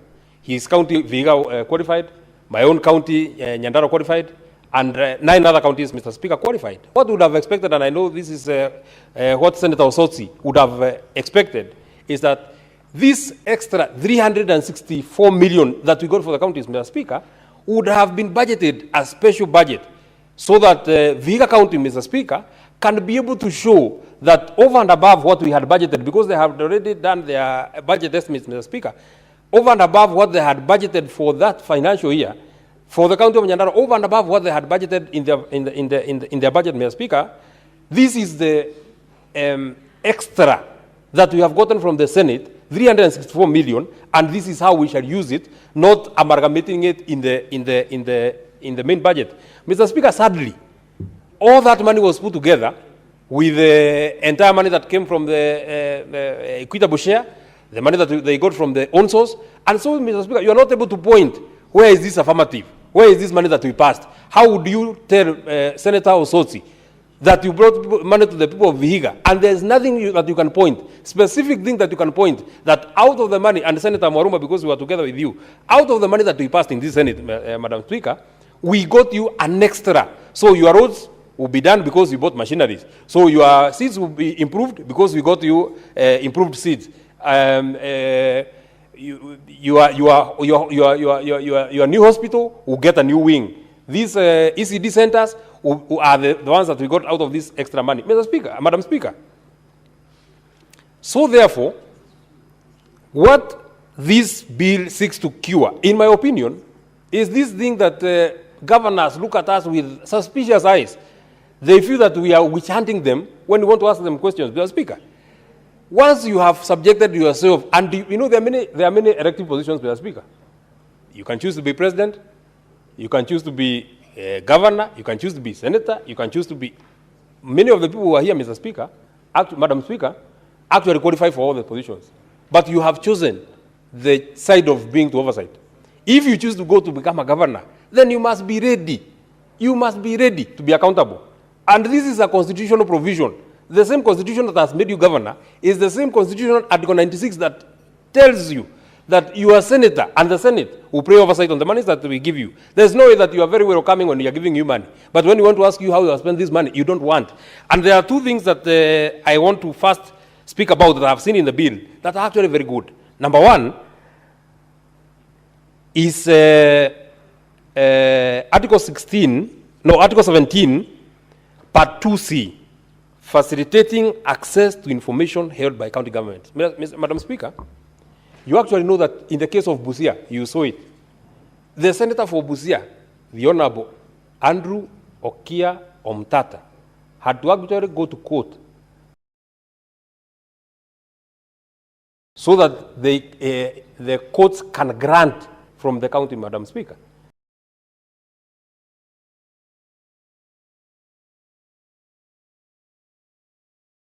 What a sad state. If a senator cannot get these documents, who can? And access to information is a requirement by law. There is no private documents that are kept in any government offices, Mr. Speaker. You don't keep your ID there. You don't keep your title deed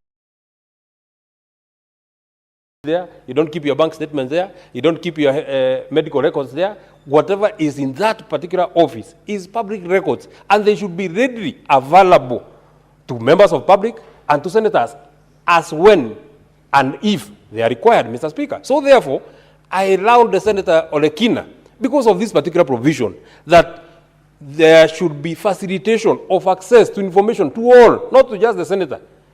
If an MCA wants information about a project that happened in such and such a place, that information should be able to be provided. How this project, first, is it in the CIDP? Was it in the annual development plan? If it was there then, was it in the budget? If it was in the budget, well, how was it procured? If it was procured properly, when were the services rendered? If the services were rendered and the certificates have been issued, when was it paid? If it has not been paid, where does it feature in the books of the county? If it was paid, these are the documents that were required, and it was paid in such and such a date. Madam Speaker, That information is not private information. Nobody should refuse with that kind of information. That is information that should be readily available for everybody. Number two, it is in the same article, 17D, engage communities and interest groups on the formulation of plans for the economic development of the county. Madam Speaker, for the economic development of a county, there are two guiding documents that are provided for in law. The long-term plan is the County Integrated Development Plan, CIDP. It is in this CIDP that people say that in these 5 years that you have been given as governor, we expect you to do this, we expect you to do this, we expect you to do this, and over and above what they have asked that it should be done, they also give priority. In terms of priorities, this is, would want you to start with health, and on the matters of health, we would want you to upgrade JM Karaoke Hospital. We would want you to deal with education. We would want you to deal with agriculture and all this, Mr. Speaker. So therefore, communities must get a voice in matters CIDP. The second document, Madam Speaker, which is now the short-term document, is the annual development plan. Budgets must be derived from the annual development plan. This kind of governance, this habit of governance, Madam Speaker, changing programs haphazardly. Today, you are speaking about buying, I don't know, Senator Olekina, whether you help me. There is, oh yeah, I remember now. There is something that they brought in Nyandarua, I think in the first year of our governor. Now he was saying so that we increase in milk production, now we are giving farmers super napier. Super napier, so that now the milk production will go so high. They put it in the budget the first year, I think 12.5 million, then another in the supplementary, another 12.5 million. Just before that program kicks off, Madam Speaker, the next year, the governor told us now we are not dealing with super napier again, now we are dealing with APO. We now will stop doing or giving super napier, we will now start giving you APOs. And I think the budget was prepared, some people are given APOs. Just before farmers in Nyandarua start acclimatizing on how we shall do APO farming, we are now told I think now the current program is coffee growing in Nyandarua. Madam Speaker, how this have been derived from the annual development plan, we must, Madam Speaker, stop this habit of governance. Senator Mwaruma, and told you that this is working in my county, you want to rush it and customize it in your county. The factors that are there in Taita Taveta are not the same. The challenges of Narok are not the challenges of Nyandarua. The challenges of Narok are issues to do with livestock. If I want to teach him on cabbages farming, maybe it does not do as better as it does in Nyandarua County, Madam Speaker. So therefore, I really support this particular provision in law. And number F is monitor the spending patterns of public entities within the county. This is also very, very important. That this bill seeks to give the senator the powers to monitor the spending patterns, Madam. We try and cure this issue that, and I have been a member of the Public Accounts Committee. I think I was there for 2.5 years, or rather, I think, it was 2.5 years, Madam Speaker. And the problem that we have, I'm wondering whether 10 minutes is, I think I speak either very slowly or I speak very fast, so I don't notice when my time goes. Or I think the words that Mogera uses when I'm speaking is a bit different. But I want to be very, very quick, Madam Speaker. So that we try and cure this problem of the Public Accounts Committee being a committee of morticians, that you only deal with matters once they have already happened. This provision, Madam Speaker, is monitor spending patterns. This one is meant to monitor. As things are happening, you're able to monitor. You have a view of what is happening in Nyamira. You have a view of such and such a project was there in the budget. How far is it? Has it been procured? Has the services started been happening? Madam Speaker, you know, some projects are long-term. So you are given a 2-year contract. Madam Speaker, when the contract has not been spent, you are not able to raise questions, even at the Public Accounts Committee level, Madam Speaker. But now tell me, If you are supposed to do this project in 2 years, and 1 year, 6 months you have not started, how will you start in the last 6 months? And you're not supposed to ask a question because the contract is alive. I think this is what Senator Odinga wanted to cure when he brought this particular bill. I've spoken about this. This is 18.6. The county executive committee member shall avail, and the use of the word shall is very critical, shall avail the senator with pertinent information. It's not a request.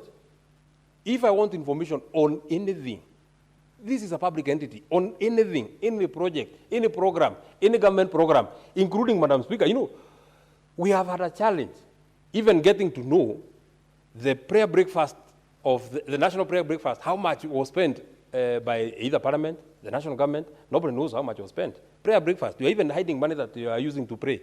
Just talking to God, you don't want to know, you don't want us to know how much you spent when you wanted to speak to God. I mean, Madam Speaker, these are things that should be so straightforward. And I think they should, and I think 19 also speaks about these documents being availed to the members of public. This is also something else that I was able to pick. The clerk of the Senate may provide such logistical support as necessary. Maybe I would want you to move an amendment, Senator Odinga, so that you don't leave it as a prerogative of the clerk of the Senate to either offer or not. Because when you say that may offer, he may choose not to. He may start with Kiambu. Or Wajir is so far, and it should be the clerk of the Senate shall provide. It should be his obligation to support senators as they carry out their oversight role. Maybe finally, Senator Odinga, as we think about the miscellaneous provisions that are here, I have seen that there are regulations that will be moved by the county executive committee member. And one of them, notwithstanding the generality of subsection 1, the CEC member may make regulations on the processes related to the management and implementation of the project. It is here that I would want us to be a bit careful, so that they also don't process regulations that will claw back the gains that we have gotten, because they may put things in the regulations that do not make it easy for us to know the management and the processes in the implementation of projects. In fact, this is very critical, Senator Odinga, because these regulations are speaking about implementation. This is where the crust of this matter would be cured. If we want to play very, very active oversight, it should be in the implementation of projects. So therefore, it should be an open book on how we can be able to see, we can be able to view implementation of projects. It should not be, if a CC now, for example, Senator Odinga, as it has been provided here, what if a CC now says in the regulation that this information will only be provided after the completion certificate of that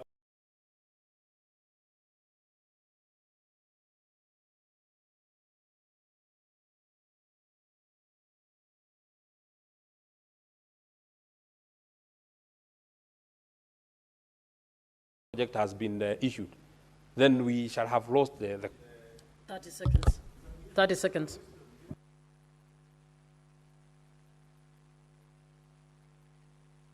You're actually spending your 30 seconds. Just 1 minute. I know Senator Morango wants to also speak a lot of wisdom, Madam Speaker. These miscellaneous provisions, Madam Speaker, is something that we must look, so that we don't claw back on all the gains that have been made in this particular bill, so that we don't also donate so much powers again to the CEC after we have won freedom, then we won't curtail ourselves with this issue on regulations. I want to stop it at that. Thank you. Senator Professor Kamara.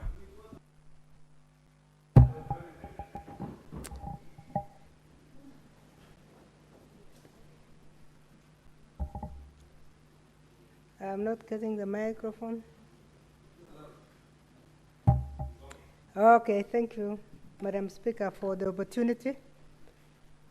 I've gone through this bill. Unfortunately, I don't support it in the format it's in. I do not support it, Madam Speaker, because it is completely changing the spirit of Article 96 of the Constitution.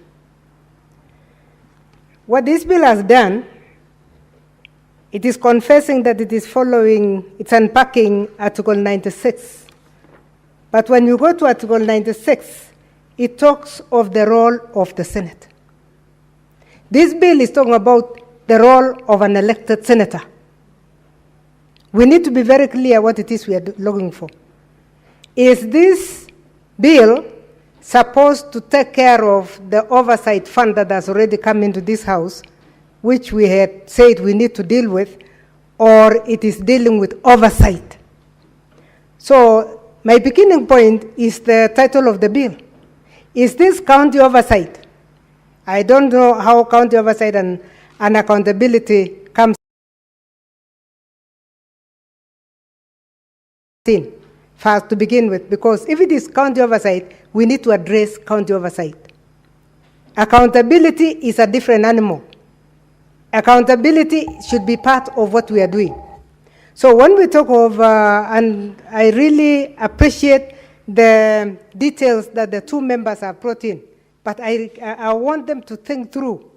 If we are talking about county oversight, let's go to the Constitution and look at the role that was given to this House and the role that was given to the MCS.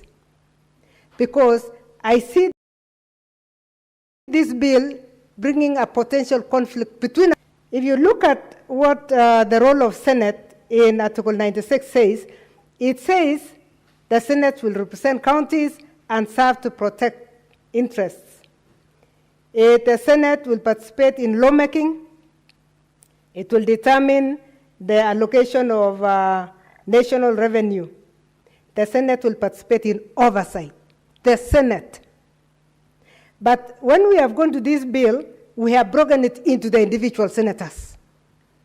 In fact, I was looking at this at, if you look at Article 16 of the proposal that we have been given on oversight, Article 1 says that the Senate shall, pursuant to Article 96 of the Constitution, exercise oversight. But Senator Olekina, when you go to sub-Article 2, you go to each senator shall exercise power of oversight over their respective counties, which means each elected senator.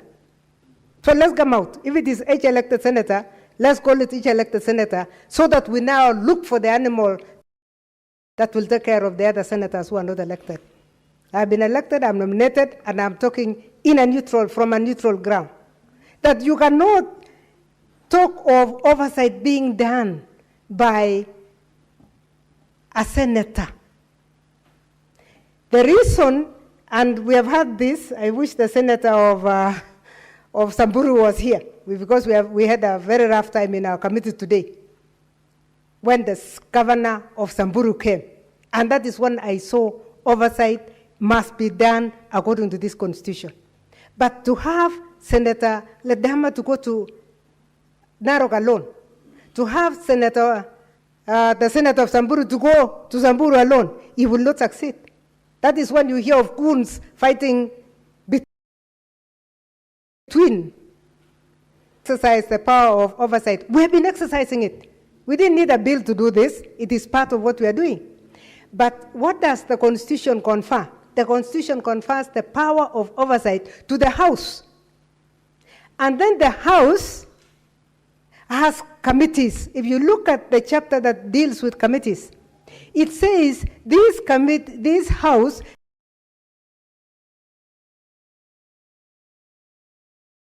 shall operate through committees. And I'm asking my dear brother Olekin, committees vis-a-vis an individual person, and find it wise as he looks at the amendments we wish to give you better service than an individual. I say this because I was elected, Madam Speaker.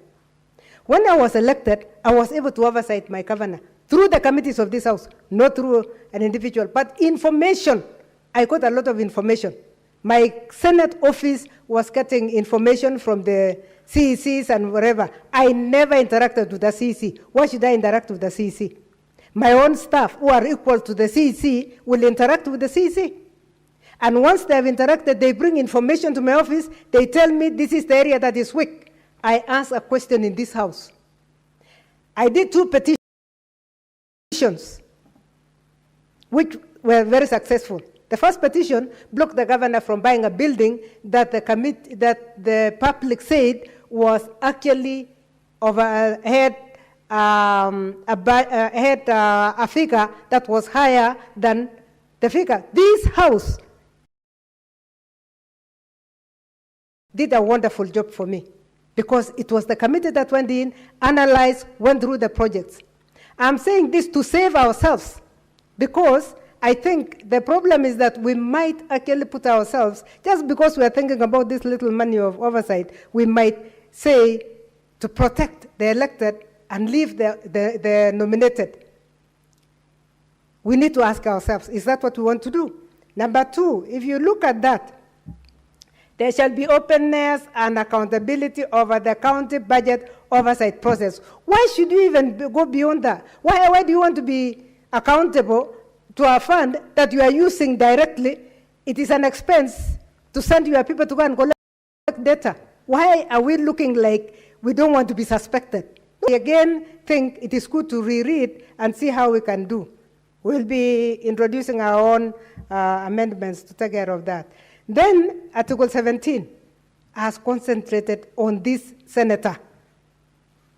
A senator may facilitate public participation. Let's go to the issue of public participation. My brother Olekina, public participation is going on.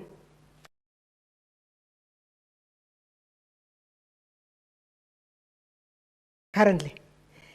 Before there is published CIDP, and once you have had your CIDP, you must have annual plans. When the annual plan, an annual plan is an extract for that year, and hopefully the county has 5 annual plans, which they don't declare, they declare annually what they are going to do. And once they have declared annually what they are going to do in the year,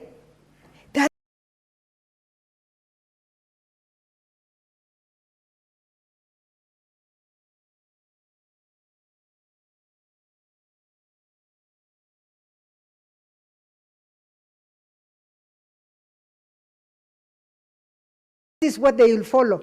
But are we going to have a diversion from the annual? Because that is what will protect individual conflicts between a senator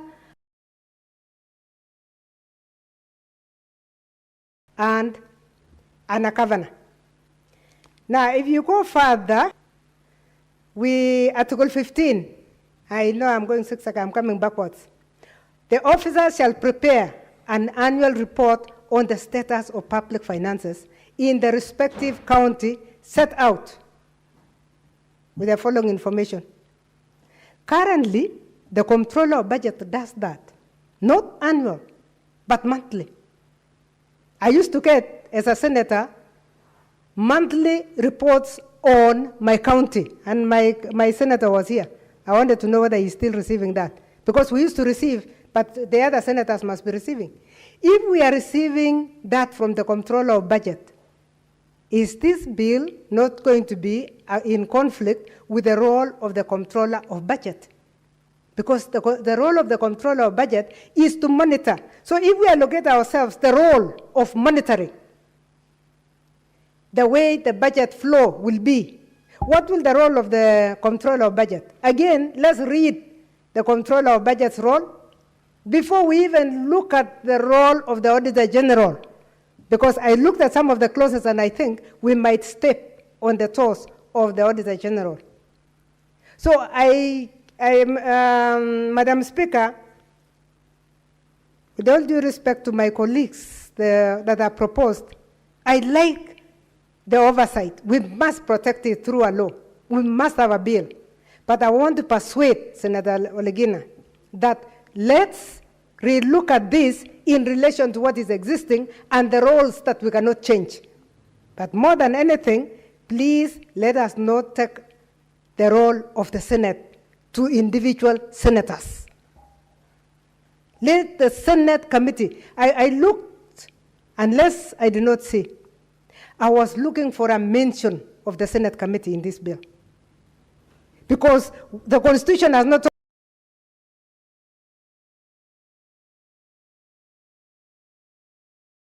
talked about the senator.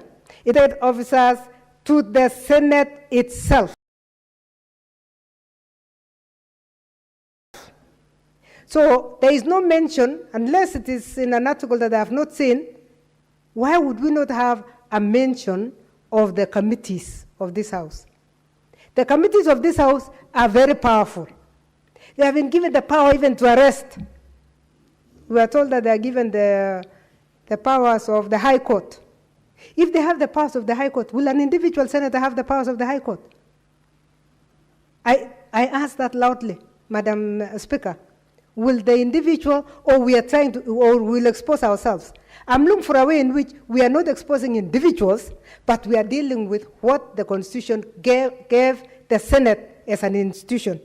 So, Senator Olekina, I like the intention of the bill. But as much as I like the intention of the bill, I would really like to say, let's avoid conflict with MCS, let's avoid conflict with anybody, even the executive, let's avoid conflict with the controller of budget, let us avoid conflict with the Auditor General. Let's remove the conflicts and let's allow ourselves to run as a Senate that must do oversight as per the Constitution, Article 96, which this bill is trying to unpack. I was going to be brief because there are few things that I wish could be corrected beforehand, but I'll prepare my articles because I was a little also confused when it came to the annual infrastructural document, but I want to understand that one more because I don't want to touch on anything that I have not fully understood. With those remarks, Madam Speaker, I have reservations, and I would like my reservations to be addressed before I support this bill. Thank you. Senator Murango.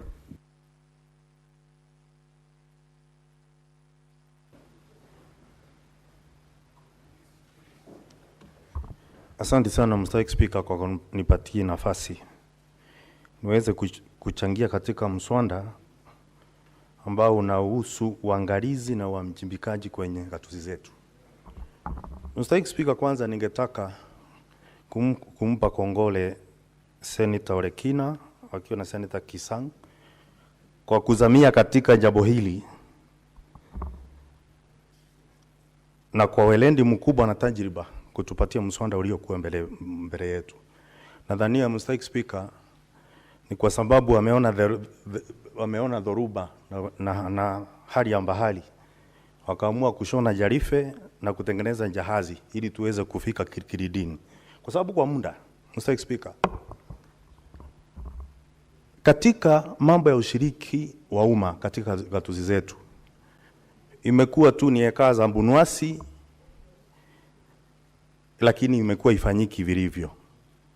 Ukiangalia sana kwa sababu hapo awali nimekuwa mwakilishi wandi ya Kerugoya, ni kwamba wakilishi wandi wanafanya ushiriki wa umma kivyao, alafu gavana anafanya ushiriki wa umma kivyake. Na katika hali zote zile fedha za umma huwa zinatumika. Lakini gavana pia huwa anachukua maoni ambayo yeye mwenyewe amesirikisha umma ndio anatumia kutengeneza bajeti. Juzi nadhani Mr. Speaker uliona aibu iliyokuweko pale kwetu Kirinyaga, hakina mama wakipigishwa vichwangomba na mapinde kukiwa na DJ, na kukija uhasibu utakuja kupata kwamba ile fedha ilitumika katika yale mambo yalikuwa yanafanywa pale, itakuwa na nafasi kuonyeshana ya kwamba kulikuwa na ushiriki wa umma na haukuwa ni ushiriki wa umma. Mr. Speaker, ukiangalia sana kumekuwa na tatizo kwamba unapata barabara ambayo imetengenezwa na kera pia imeratibiwa kutengenezwa pia na county, na unapata ya kwamba fedha zimelipwa kwamba county ndio imeweza kutengeneza ile barabara, lakini imetengenezwa na serikali kuu. Lakini Mr. Speaker, kwa sababu nyumba inajulikana na mwenyeji, sio mgeni. Ili tuweze kung'amua mbivu na mbichi, inabidi tuweze kupewa nafasi ya pia kutoa maoni yetu na kukaa katika ushiriki ambao unafanyika, ili tuweze kuelewa zaidi nini inaendelea. Kwa sababu ilivyo sahihi, ukiniambia seneta niende nikaombe ruhusa mwakilishi wandi kutoka wandi fulani ili niweze kukaa kutathmini yanayoendelea, sidhani itakuwa naweza kutoshea katika ile nafasi.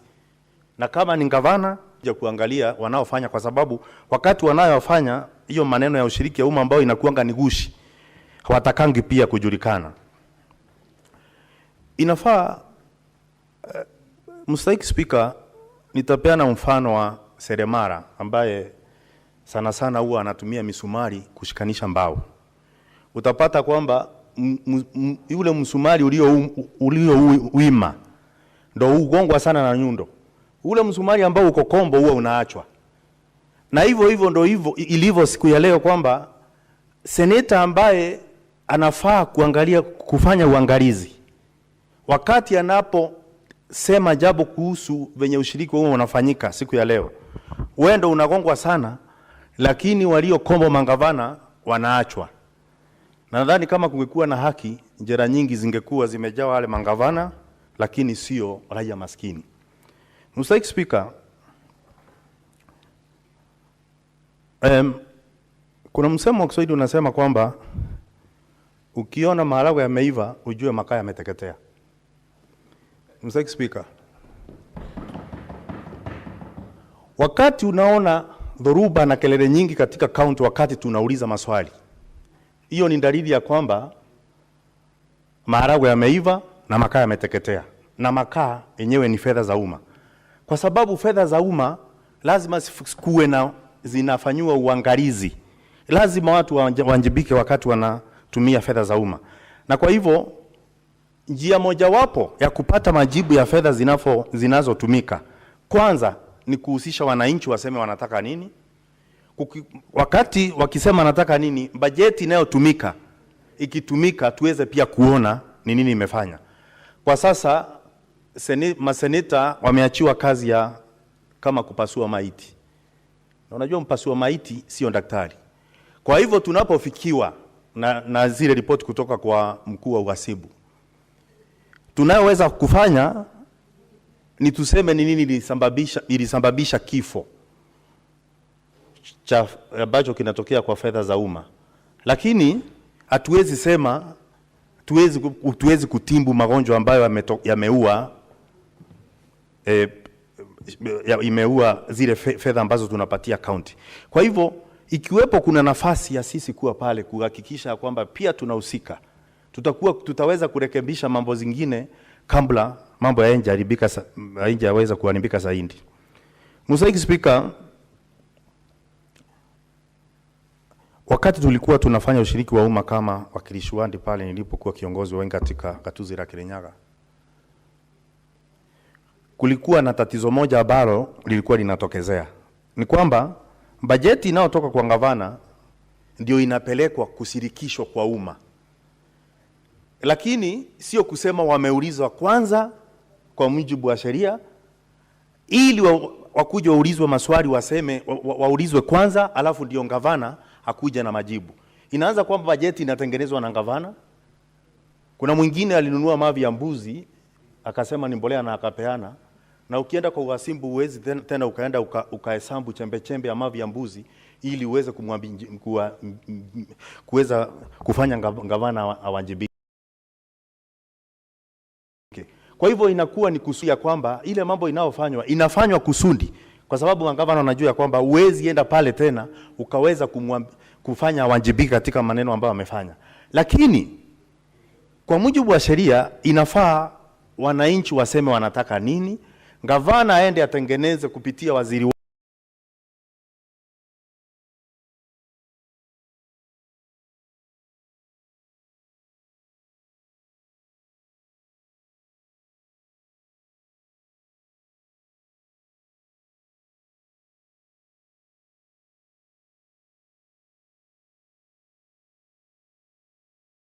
wake wa county wa fedha aweze kutengeneza, ni kupiga makofi na kuimba nyimbo ambazo hazina kiitikio. Unakuja kupata kwamba Mr. Speaker, gavana akisema anajenga uwanja ya helikopta kutua, wanapiga makofi tu. Lakini wale wananchi ambao wanafaa kuwa wanasema nini wanataka, wale hawana maji, hawana dawa hospitalini, hawana barabara, wana la kusema. Kwa sababu gani? Kwa sababu majukumu yote ya kushirikisha umma katika mchakato mzima kutengeneza bajeti umeachiwa gavana. Hiyo ndio sababu kubwa. Na kwa hivyo gavana hufanya mambo ambazo anajua ni rahisi kufanya kuliko kufanya mambo ambayo inatakikana kufanya. Mr. Speaker, nimetoka kaunti ambayo zaidi ya 99.9% ni wakulima. Lakini bajeti inayoenda katika kustawisha kilimo unapata ni duni, hata haijafika 5%. Sasa unakuja unajiuliza, ni akina nani hawa wanasema kwamba kujengwe magorofa? Ni akina nani hao wamesema kwamba wanataka kwenda barabarani kupiga vichwa ngomba na mapinde kuliko kusema wanataka vitu ambazo unaona waziwazi inafaa kufanywa. Kwa hivyo mimi ningesema kwamba chambilecho wahenga akili ni nywele, kwamba Senator Olekina na Kisang wamefanya kazi zuri kukuja na mswada ambao uko mbele yetu siku ya leo. Ningesema kwamba tuunge mkono bila kuangalia mambo mengi sana kando kando, kwa sababu Mr. Speaker, ukiniuliza mambo ambayo inaendelea leo Kirinyaga, ni rahisi sana kukuelezea kama mkazi sahihi. Nikiwa pale mimi ndo nafaa kutengeneza ripoti ambayo nitaleta katika bunge la Seneti ili iweze kufikia kamati tofauti ili waweze kujadili, kwa sababu katika sheria mswada tulio nao hapa hakuna mahali ambao unasema kwamba ripoti itakayotoka kwenye gatuzi zetu isifike kwa kamati zetu za Seneti. Kwa hivyo Mr. Speaker, mimi naunga mkono na niseme ya kwamba sheria tulio nayo hapa iweze kufanyishwa kazi, na kama kuna mabadiliko kidogo iweze kufanywa, kwa sababu pia wakati nilikuwa mwenyekiti wa kamati ya ukulima tulikuwa pia tunafanya ushiriki wa umma, na ni vizuri niseme hivi kwa sababu najua wenzangu pia wamepatana na hili. Lakini jambo moja inafanya kamati pia za mbunge kuogopa sana kwenda kufanya ushiriki wa umma, ni kwa sababu unapoenda akukuangi na utaratibu wote kuhakikisha ya kwamba wale ambao unaowakuta wako na maji ya kunywa ama wameangaliwa vilivyo. Kwa hivyo maseneta wengi, na ningeomba kama Senator Mbua angekuwa hapa kwa sababu tulienda naye Kitui na akaona hii kwamba unarudi mfukoni kuhakikisha kwamba umeangalia na kutatua maneno ambayo unapata wakati unazunguka ukifanya ushiriki kwa umma. Kwa hivyo hayo mengi na machache, kwa sababu sitaki kumaliza wakati wenzangu wanataka kuongea, naunga mkono na tuunge mkono hii sheria. Asante sana Mr. Speaker. Senator for Vihiga, Senator Osotsi. Thank you, Madam Speaker, for this opportunity. Madam Speaker, from the onset, let me say that I want to congratulate the distinguished Senator for Narok for this very important bill. I know there are one or two issues that needs to be improved from the presentation by Senator Kamar and others, which the owner of this bill will try and improve. But all in all, this is a very necessary and important bill that we should all support. Madam Speaker, let me start by saying the matter of oversight in this country is a matter that probably should become a national debate, because we have had, rightly or wrongly, complaints from the public that the whole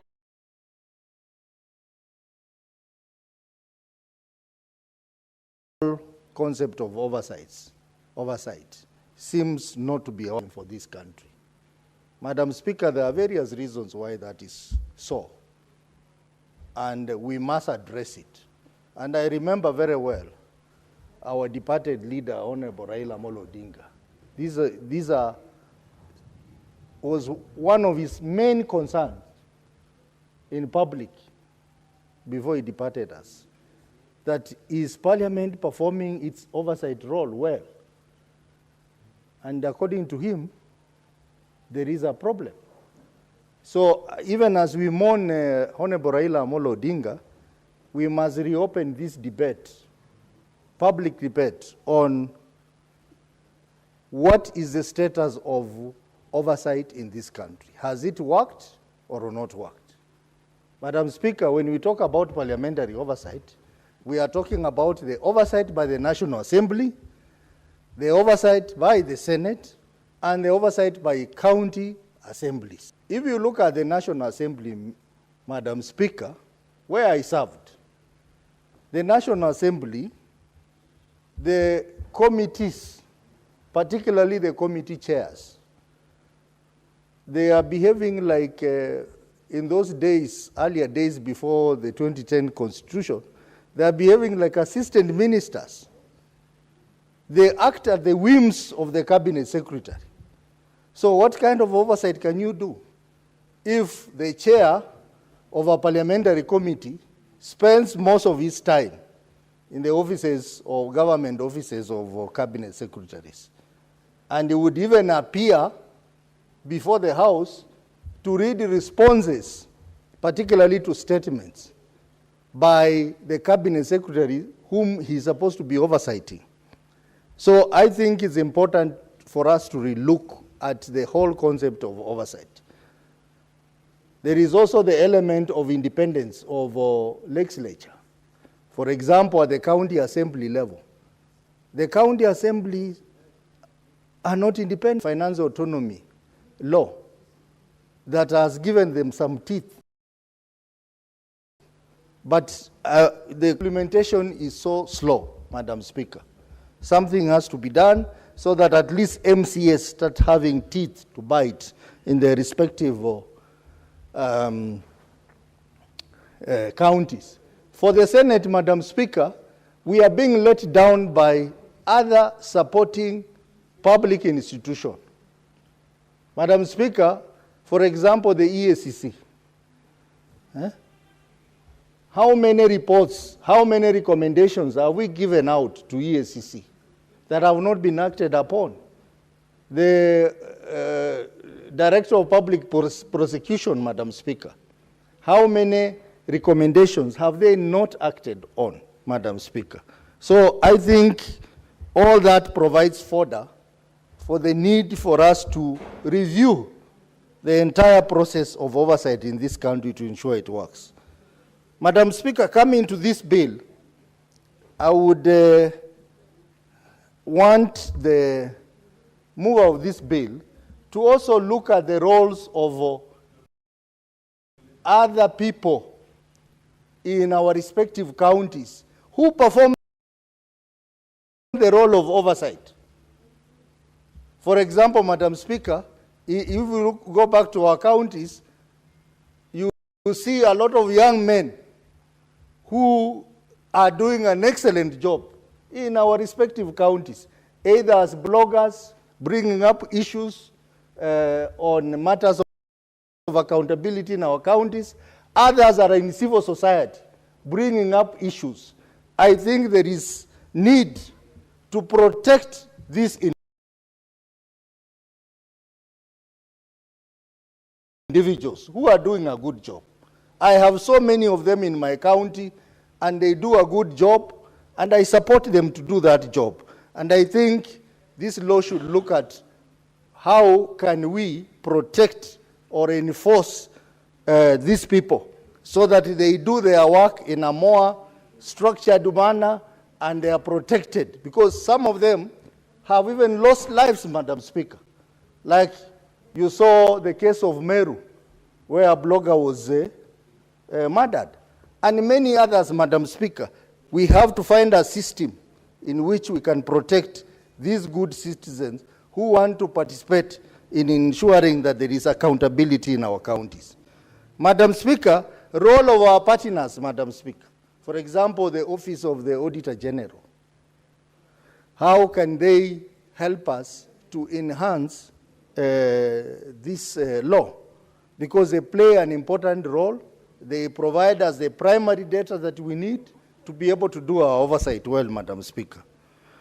Madam Speaker, even as I talk about the roles of other partners, particularly OAG, I think there is a need for us to overhaul our financial accountability system in this country. Madam Speaker, the financial system in this country, it is based on a Westminster system. Westminster, which we borrowed from United Kingdom, which starts with the authorization of expenditure by Parliament through the budget making process, and then it leads to production of financial statement at the end of the year by entities, and then auditing process as per the Public Audit Act, and then submission of audit report back to Parliament, and then Parliament through the committees of PAC and PIC to review those reports. Madam Speaker, this system has a lot of gaps. There are other better systems that this country should consider. For example, we have a judicial system. Other countries, for example, we happen to have visited Morocco, where they have what we call court of accounts, where entities appear in a judicial setup, they present their report, and a judgment is made there and there. If someone has stolen, a judgment is made there to put him in, or to fine him, or to basically take an action.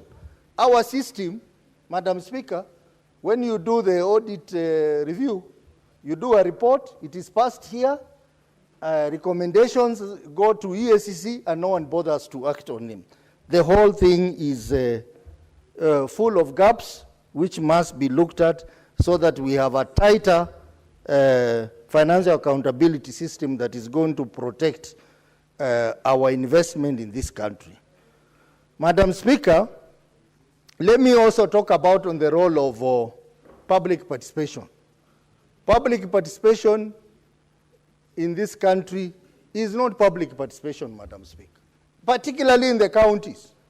In the counties, you find a scenario where same individuals are the ones who participate in public participation, and they earn 1,000 shillings. It's like they are in employment. So if we have public participation today, tomorrow the same fellows will appear there. If you appear in some of those county public participation forum, and you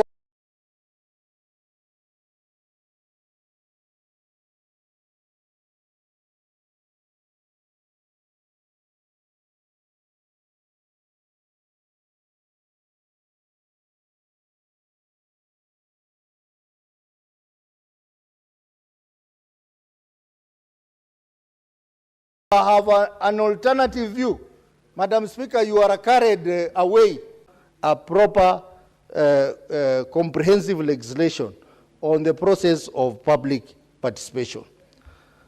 Madam Speaker, coming to this bill, the bill talks about having facilities for public participation. I want to agree with Senator Kajwang that can we, instead of saying public participation facility, can we have multifunctional town halls in our areas so that they can do other things when there is no public participation, they can be used for other functions.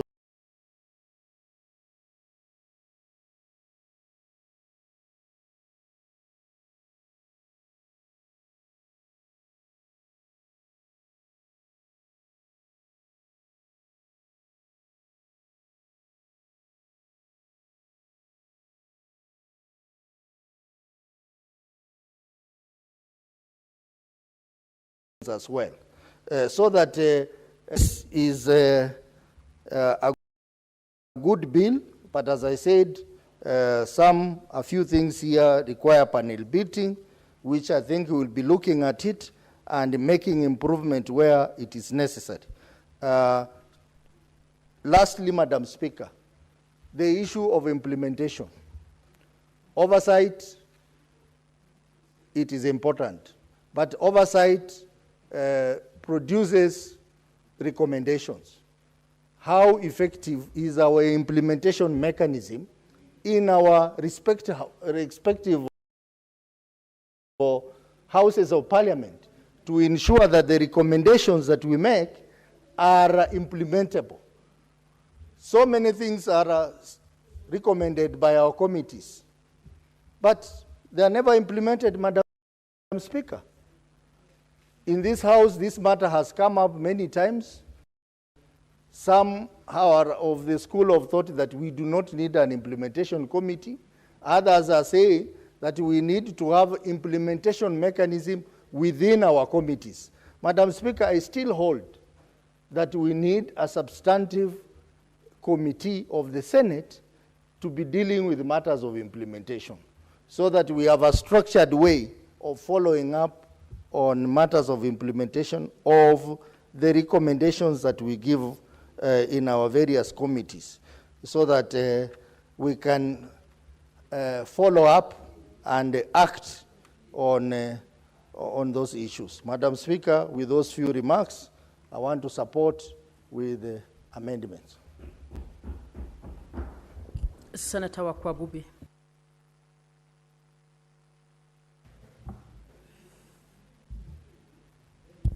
Thank you, Madam Speaker, for the opportunity to contribute towards this bill.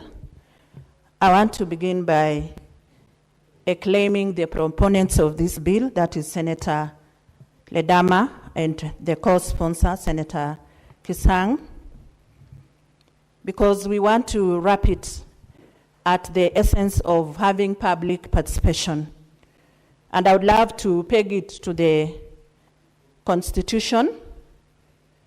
Like for Chapter 1 of the Constitution, it talks about the sovereignty of the people and the supremacy of the Constitution.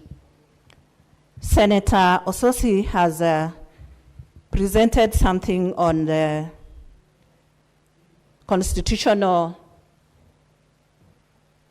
what the Constitution envisages about public participation. And I would like to put the quotations right. For example, we have Article 118 that talks about public access and participation in Parliament. Article 196 talks about public participation in county assemblies. And Article 201 talks about public participation in financial matters. I want to substantiate much about these constitutional frameworks that guide this, because we all know that the crux of public participation as a tool is actually a core principle for government operations and the entire legislative process. Public participation has been there, but in my own honest opinion, sometimes I could say that it has been haphazardly done, and therefore there is need for us maybe to have whatever the senators have presented to enable us to do a lot of oversight for the purpose of efficacy and performance. When we relate back to what Baba left us with, I think he had a very good public philosophy on devolution that was goal-oriented. So we also need to look at these senators to monitor the relevance, the effectiveness, the efficiency, or rather the efficacy of all that we have.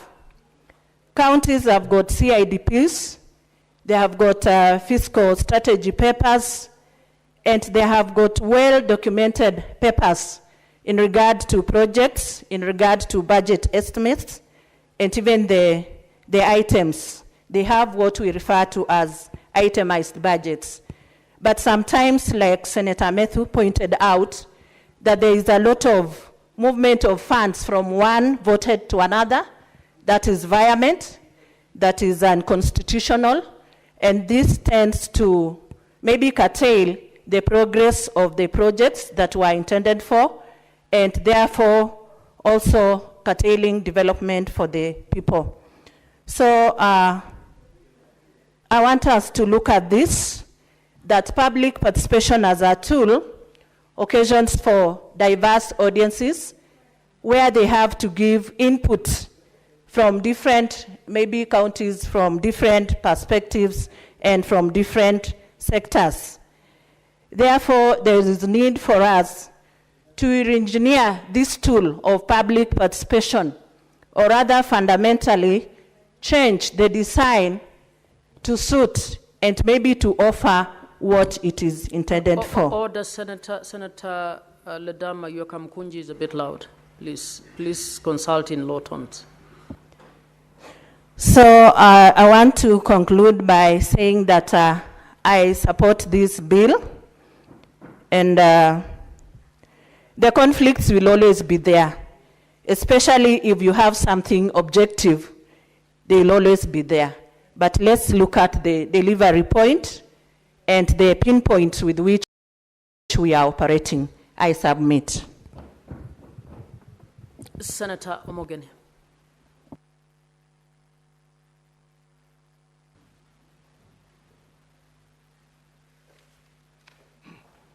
Yes, thank you, Madam Speaker. Madam Speaker, I begin by first congratulating the two senators, Senator Ledama Olekina and Senator Kisang, for the thoughts they have put together to bring the County Oversight and Accountability Bill before this House, Madam Speaker. And Madam Speaker, I'm also privileged to be speaking when the distinguished Senator Professor Kamar is still in the House, because I listened carefully as she raised serious objections to this bill.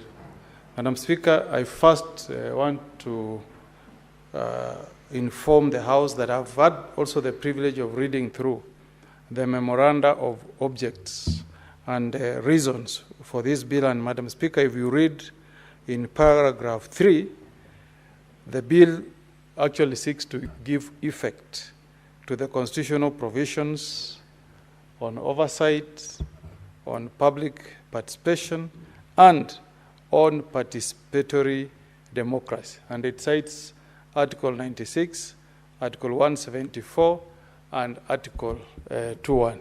Madam Speaker, for some of us who are lawyers, time and again, our courts of law have made many pronouncements on the importance of public participation. But by and large, it is us parliamentarians who have been a big letdown, Madam Speaker, to the public, because we have failed year after year to enact an enabling legislation that would give full effect to Article 10 of the Constitution that gives prominence to on public participation, on our governance issues, policy decision making, approval of important government appointees, etc., etc. So, Madam Speaker, we have been accorded an opportunity by these two distinguished senators to step in and fill the gaps, Madam Speaker. Because when you enact a legislation, you give a good framework that should guide our public entities and our public bodies on how to undertake an effective and meaningful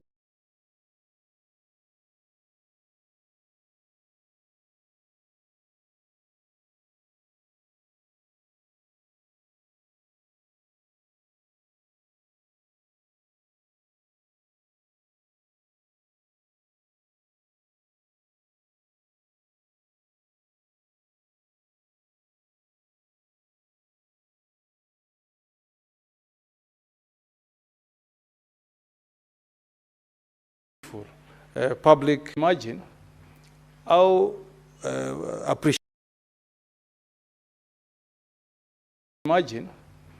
how appreciated the citizens of this country will feel if we start budgeting for constructions of social halls, where budgets will be taken and the citizens will make their input before county assemblies or even our national parliament, Senate and National Assembly passes a legislation.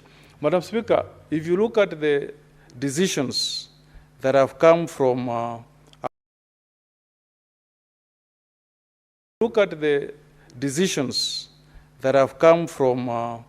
courts, Madam Speaker, public participation must be real, not illusionary. Saying real means that the people really must get an opportunity to make their input and for their voice to be heard. And then he says, if you don't understand,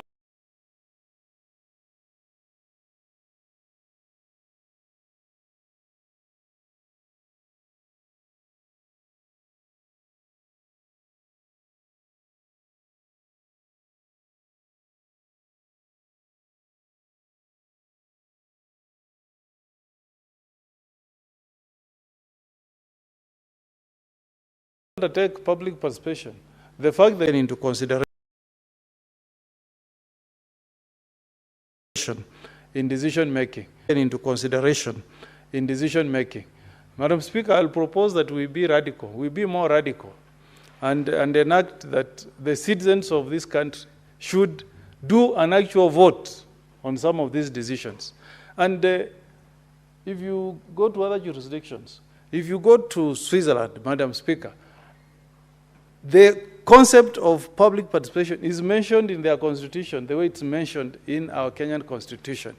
But the way they give effect to that provision on public participation is by ensuring that the citizens themselves conduct a vote, Madam Speaker, on that law.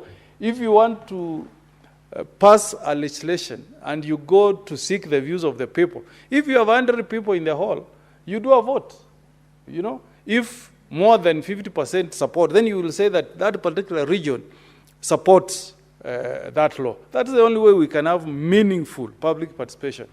We saw what happened, and I have no intention of casting aspersions to our colleagues from the National Assembly, but we also what happened during public participation on the proposed constitutional amendment bill, Madam Speaker.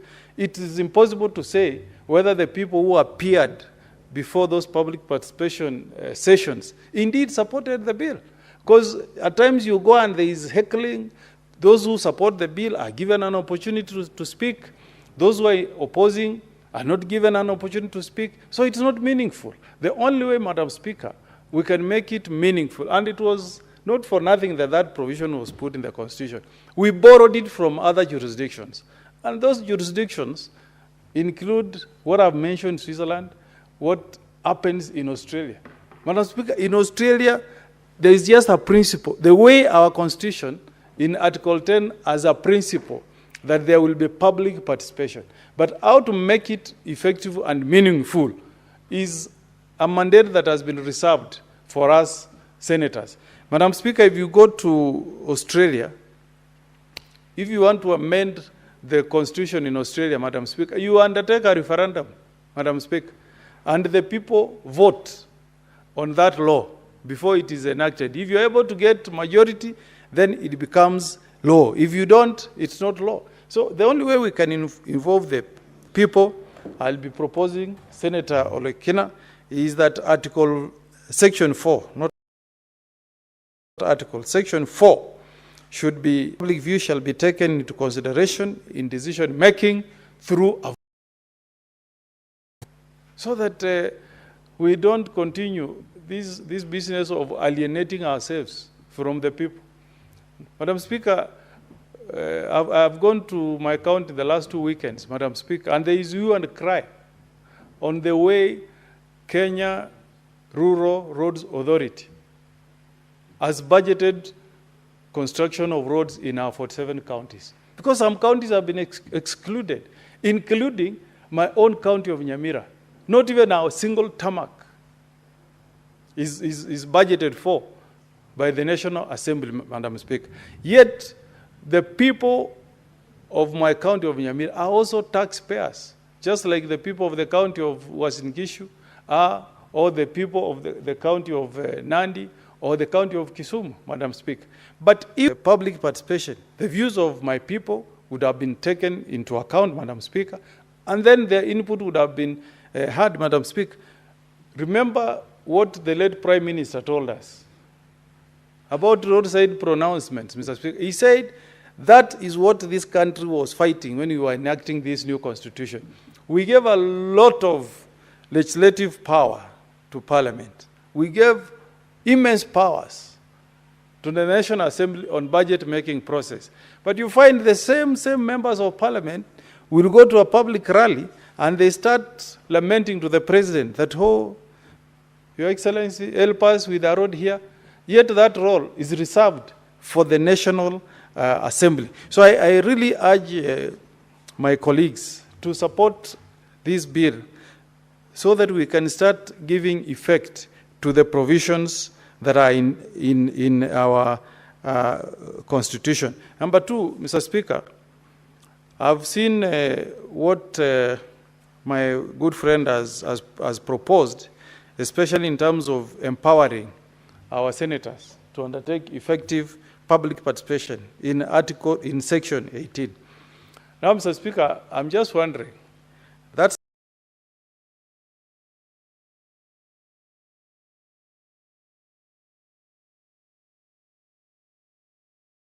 section says that the senator may employ such officers. Not surely, Senator Ledama. Look at the expansive county of Kakamega. Look at the expansive county of Meru. Look at your own county of Narok. How will 3 officers assist you in ensuring that you undertake effective oversight in a county? I will propose, Senator Ledama, that you don't be prescriptive. I'd rather that you delete the number 3 there and say that the senator may employ such officers, okay, as may be necessary for assisting them undertake their oversight role in counties. Because 3 officers may be useful for the senator of Lamu, but they will certainly not be helpful, Senator Ledama, for the expansive counties that I've mentioned.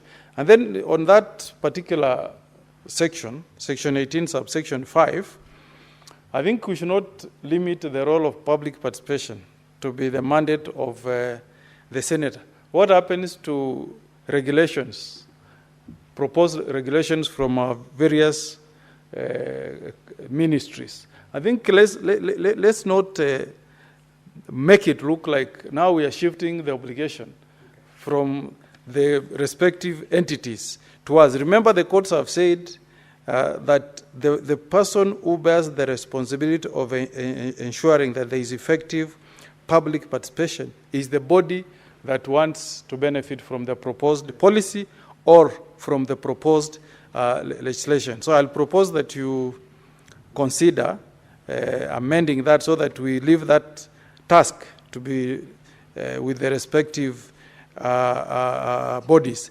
Now, Madam Speaker, I want to support what the Senator for Kirinyaga, I think, said about budgeting making process and more so on aspects of the mandate that is reserved for our counties.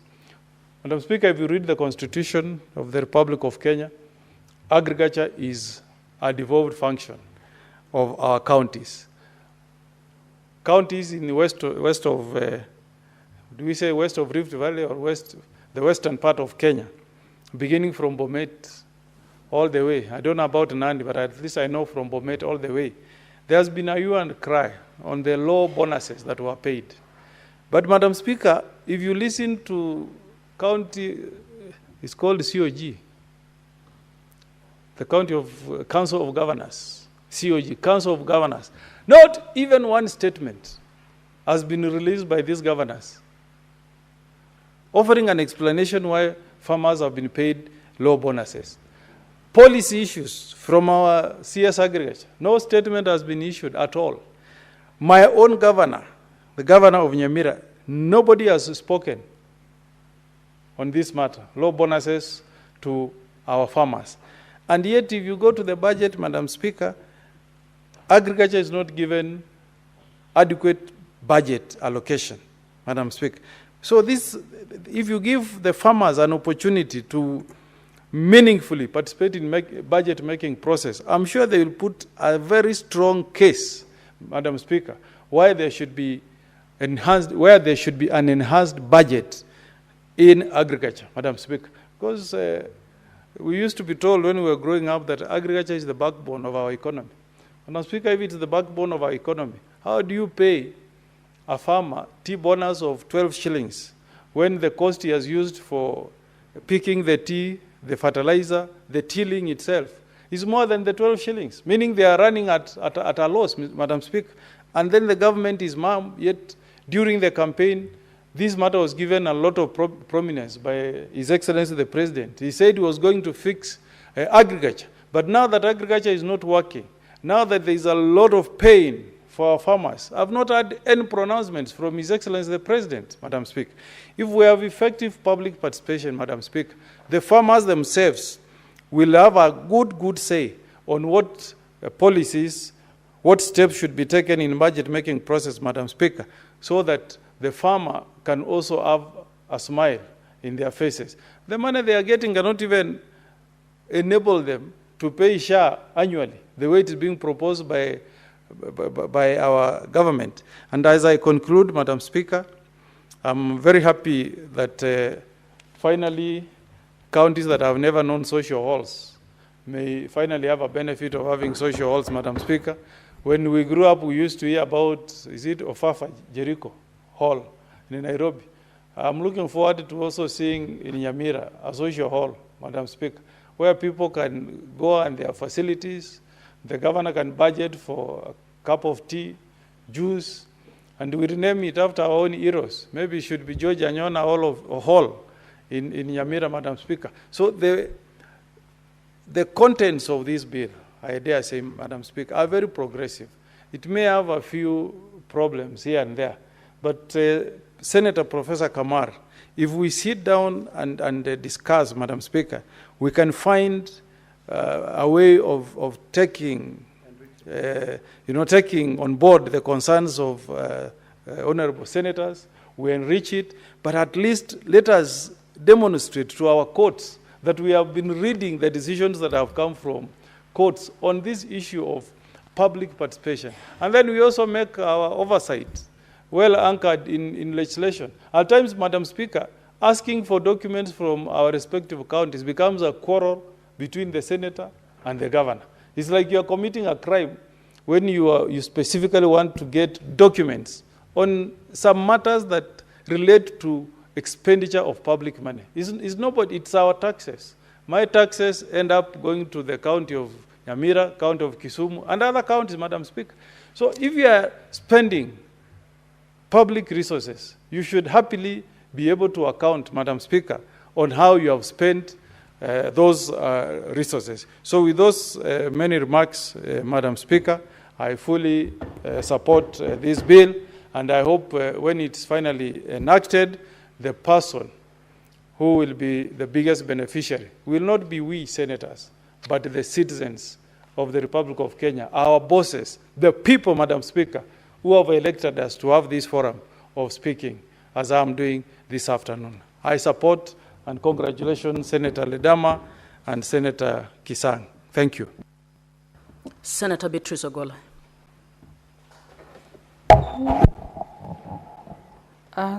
Thank you, Madam Speaker, for giving me an opportunity. And from the word onset, I want to resonate with the colleagues that have been on the floor, and particularly because we have to enhance oversight and accountability in the counties for which the Senate is there, because by enhancing oversight and accountability, Madam Speaker, we will actually be strengthening the main role of the Senate. Madam Speaker, this oversight, I support this bill. One, that this bill will help to improve efficiency and effectiveness in the counties. That through this bill, we'll be promoting financial accountability. Madam Speaker, as I begin to support this bill, I also want to celebrate and not mourn the life of my fallen party leader, Jacom Baba, the former Prime Minister, the great man that created more greatness even in his death. Madam Speaker, I say I want to celebrate him because this is a man who lived his life. Not many people reach 80 years old. As we mourn him, we celebrate some of the values he lived for, Madam Speaker. Madam Speaker, in the later days of the life granted to Raila Odinga,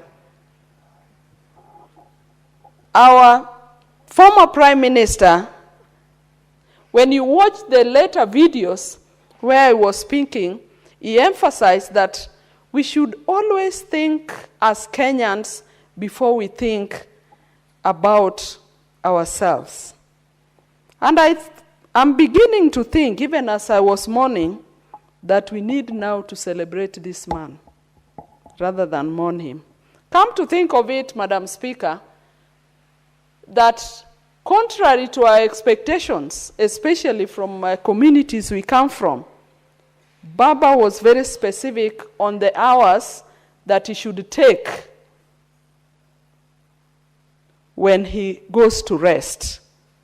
There is the talk of the 72 hours, that this is a man who wanted Kenyans to move on. That this is a man that wanted this republic to move on even as we bid bye to him. What more greatness can we observe in this man? And Madam Speaker, why I celebrate this man is that he preached that we should be united. He preached a unity of purpose. In his life, he preached to the people closer to him and by deeds on inclusivity, that this is a man who, given a chance, Baba thought about Kenya rather than think about the community from which he came from. Even when he had an opportunity by the governments which he supported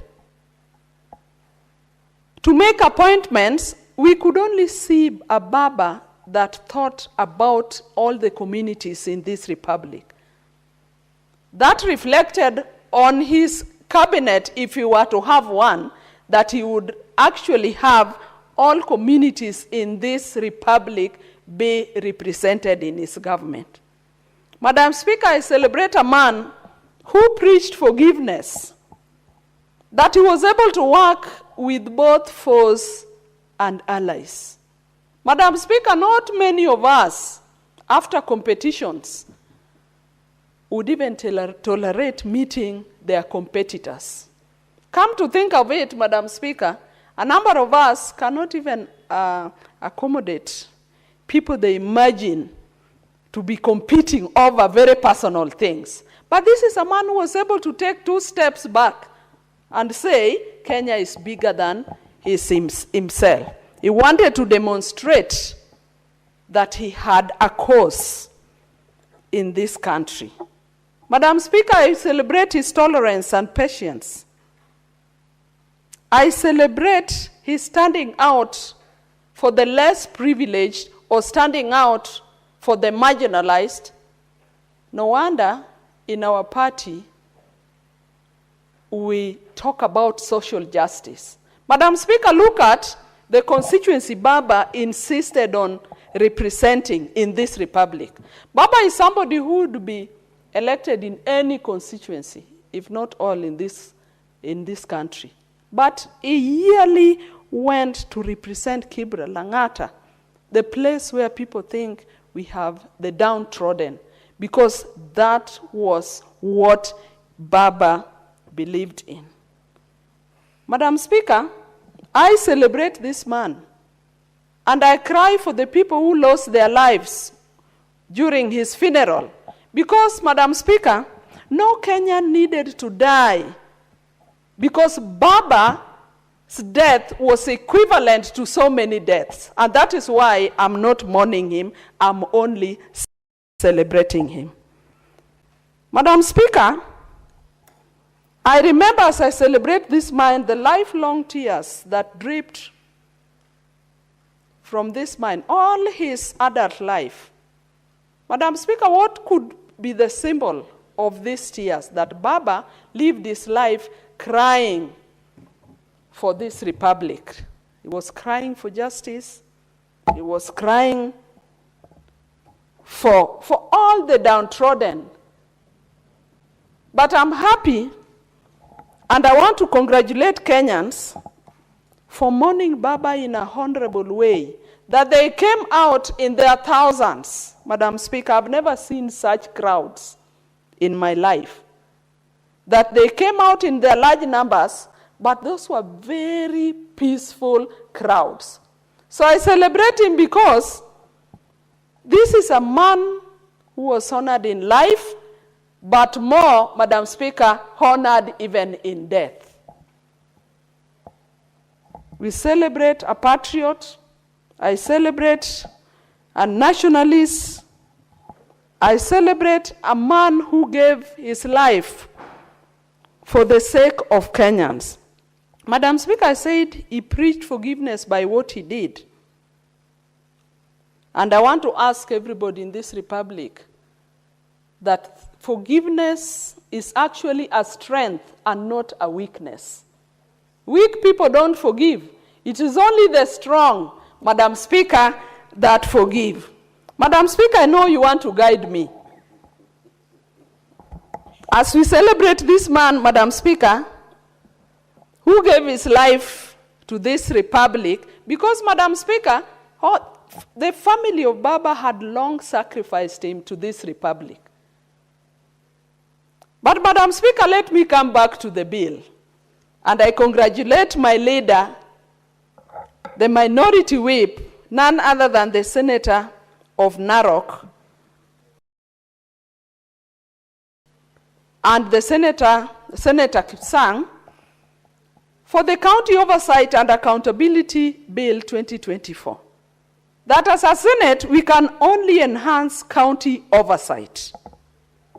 That we must strengthen oversight, but even as we do that, my leader, I do not think it is for lack of the physical facilities that public participation is not done well. And so, even as we focus on the infrastructure of getting physical halls, Madam Speaker, let us enhance the bill in more ways than just thinking of counties putting up social halls for public participation, because I can see even the abuse most of them will do. From here, everybody will be putting multi-billion halls. Let us focus on the actual oversight. Let us strengthen the Senate in oversighting counties. And Madam Speaker, this must also include members of the public. We call upon members of the public that other than the stipulated oversight authorities like the Senate, the public must also be watchful down where they are in doing oversight, even as we improve efficiency and effectiveness in the counties, Madam Speaker. Let us be more objective. Honorable Senators, it is now 6:30 p.m., time to adjourn the Senate. Senator Ogola, you still have 9 minutes when we resume. The Senate therefore stands adjourned until tomorrow, Wednesday, 29th October, 2025 at 9:30 a.m.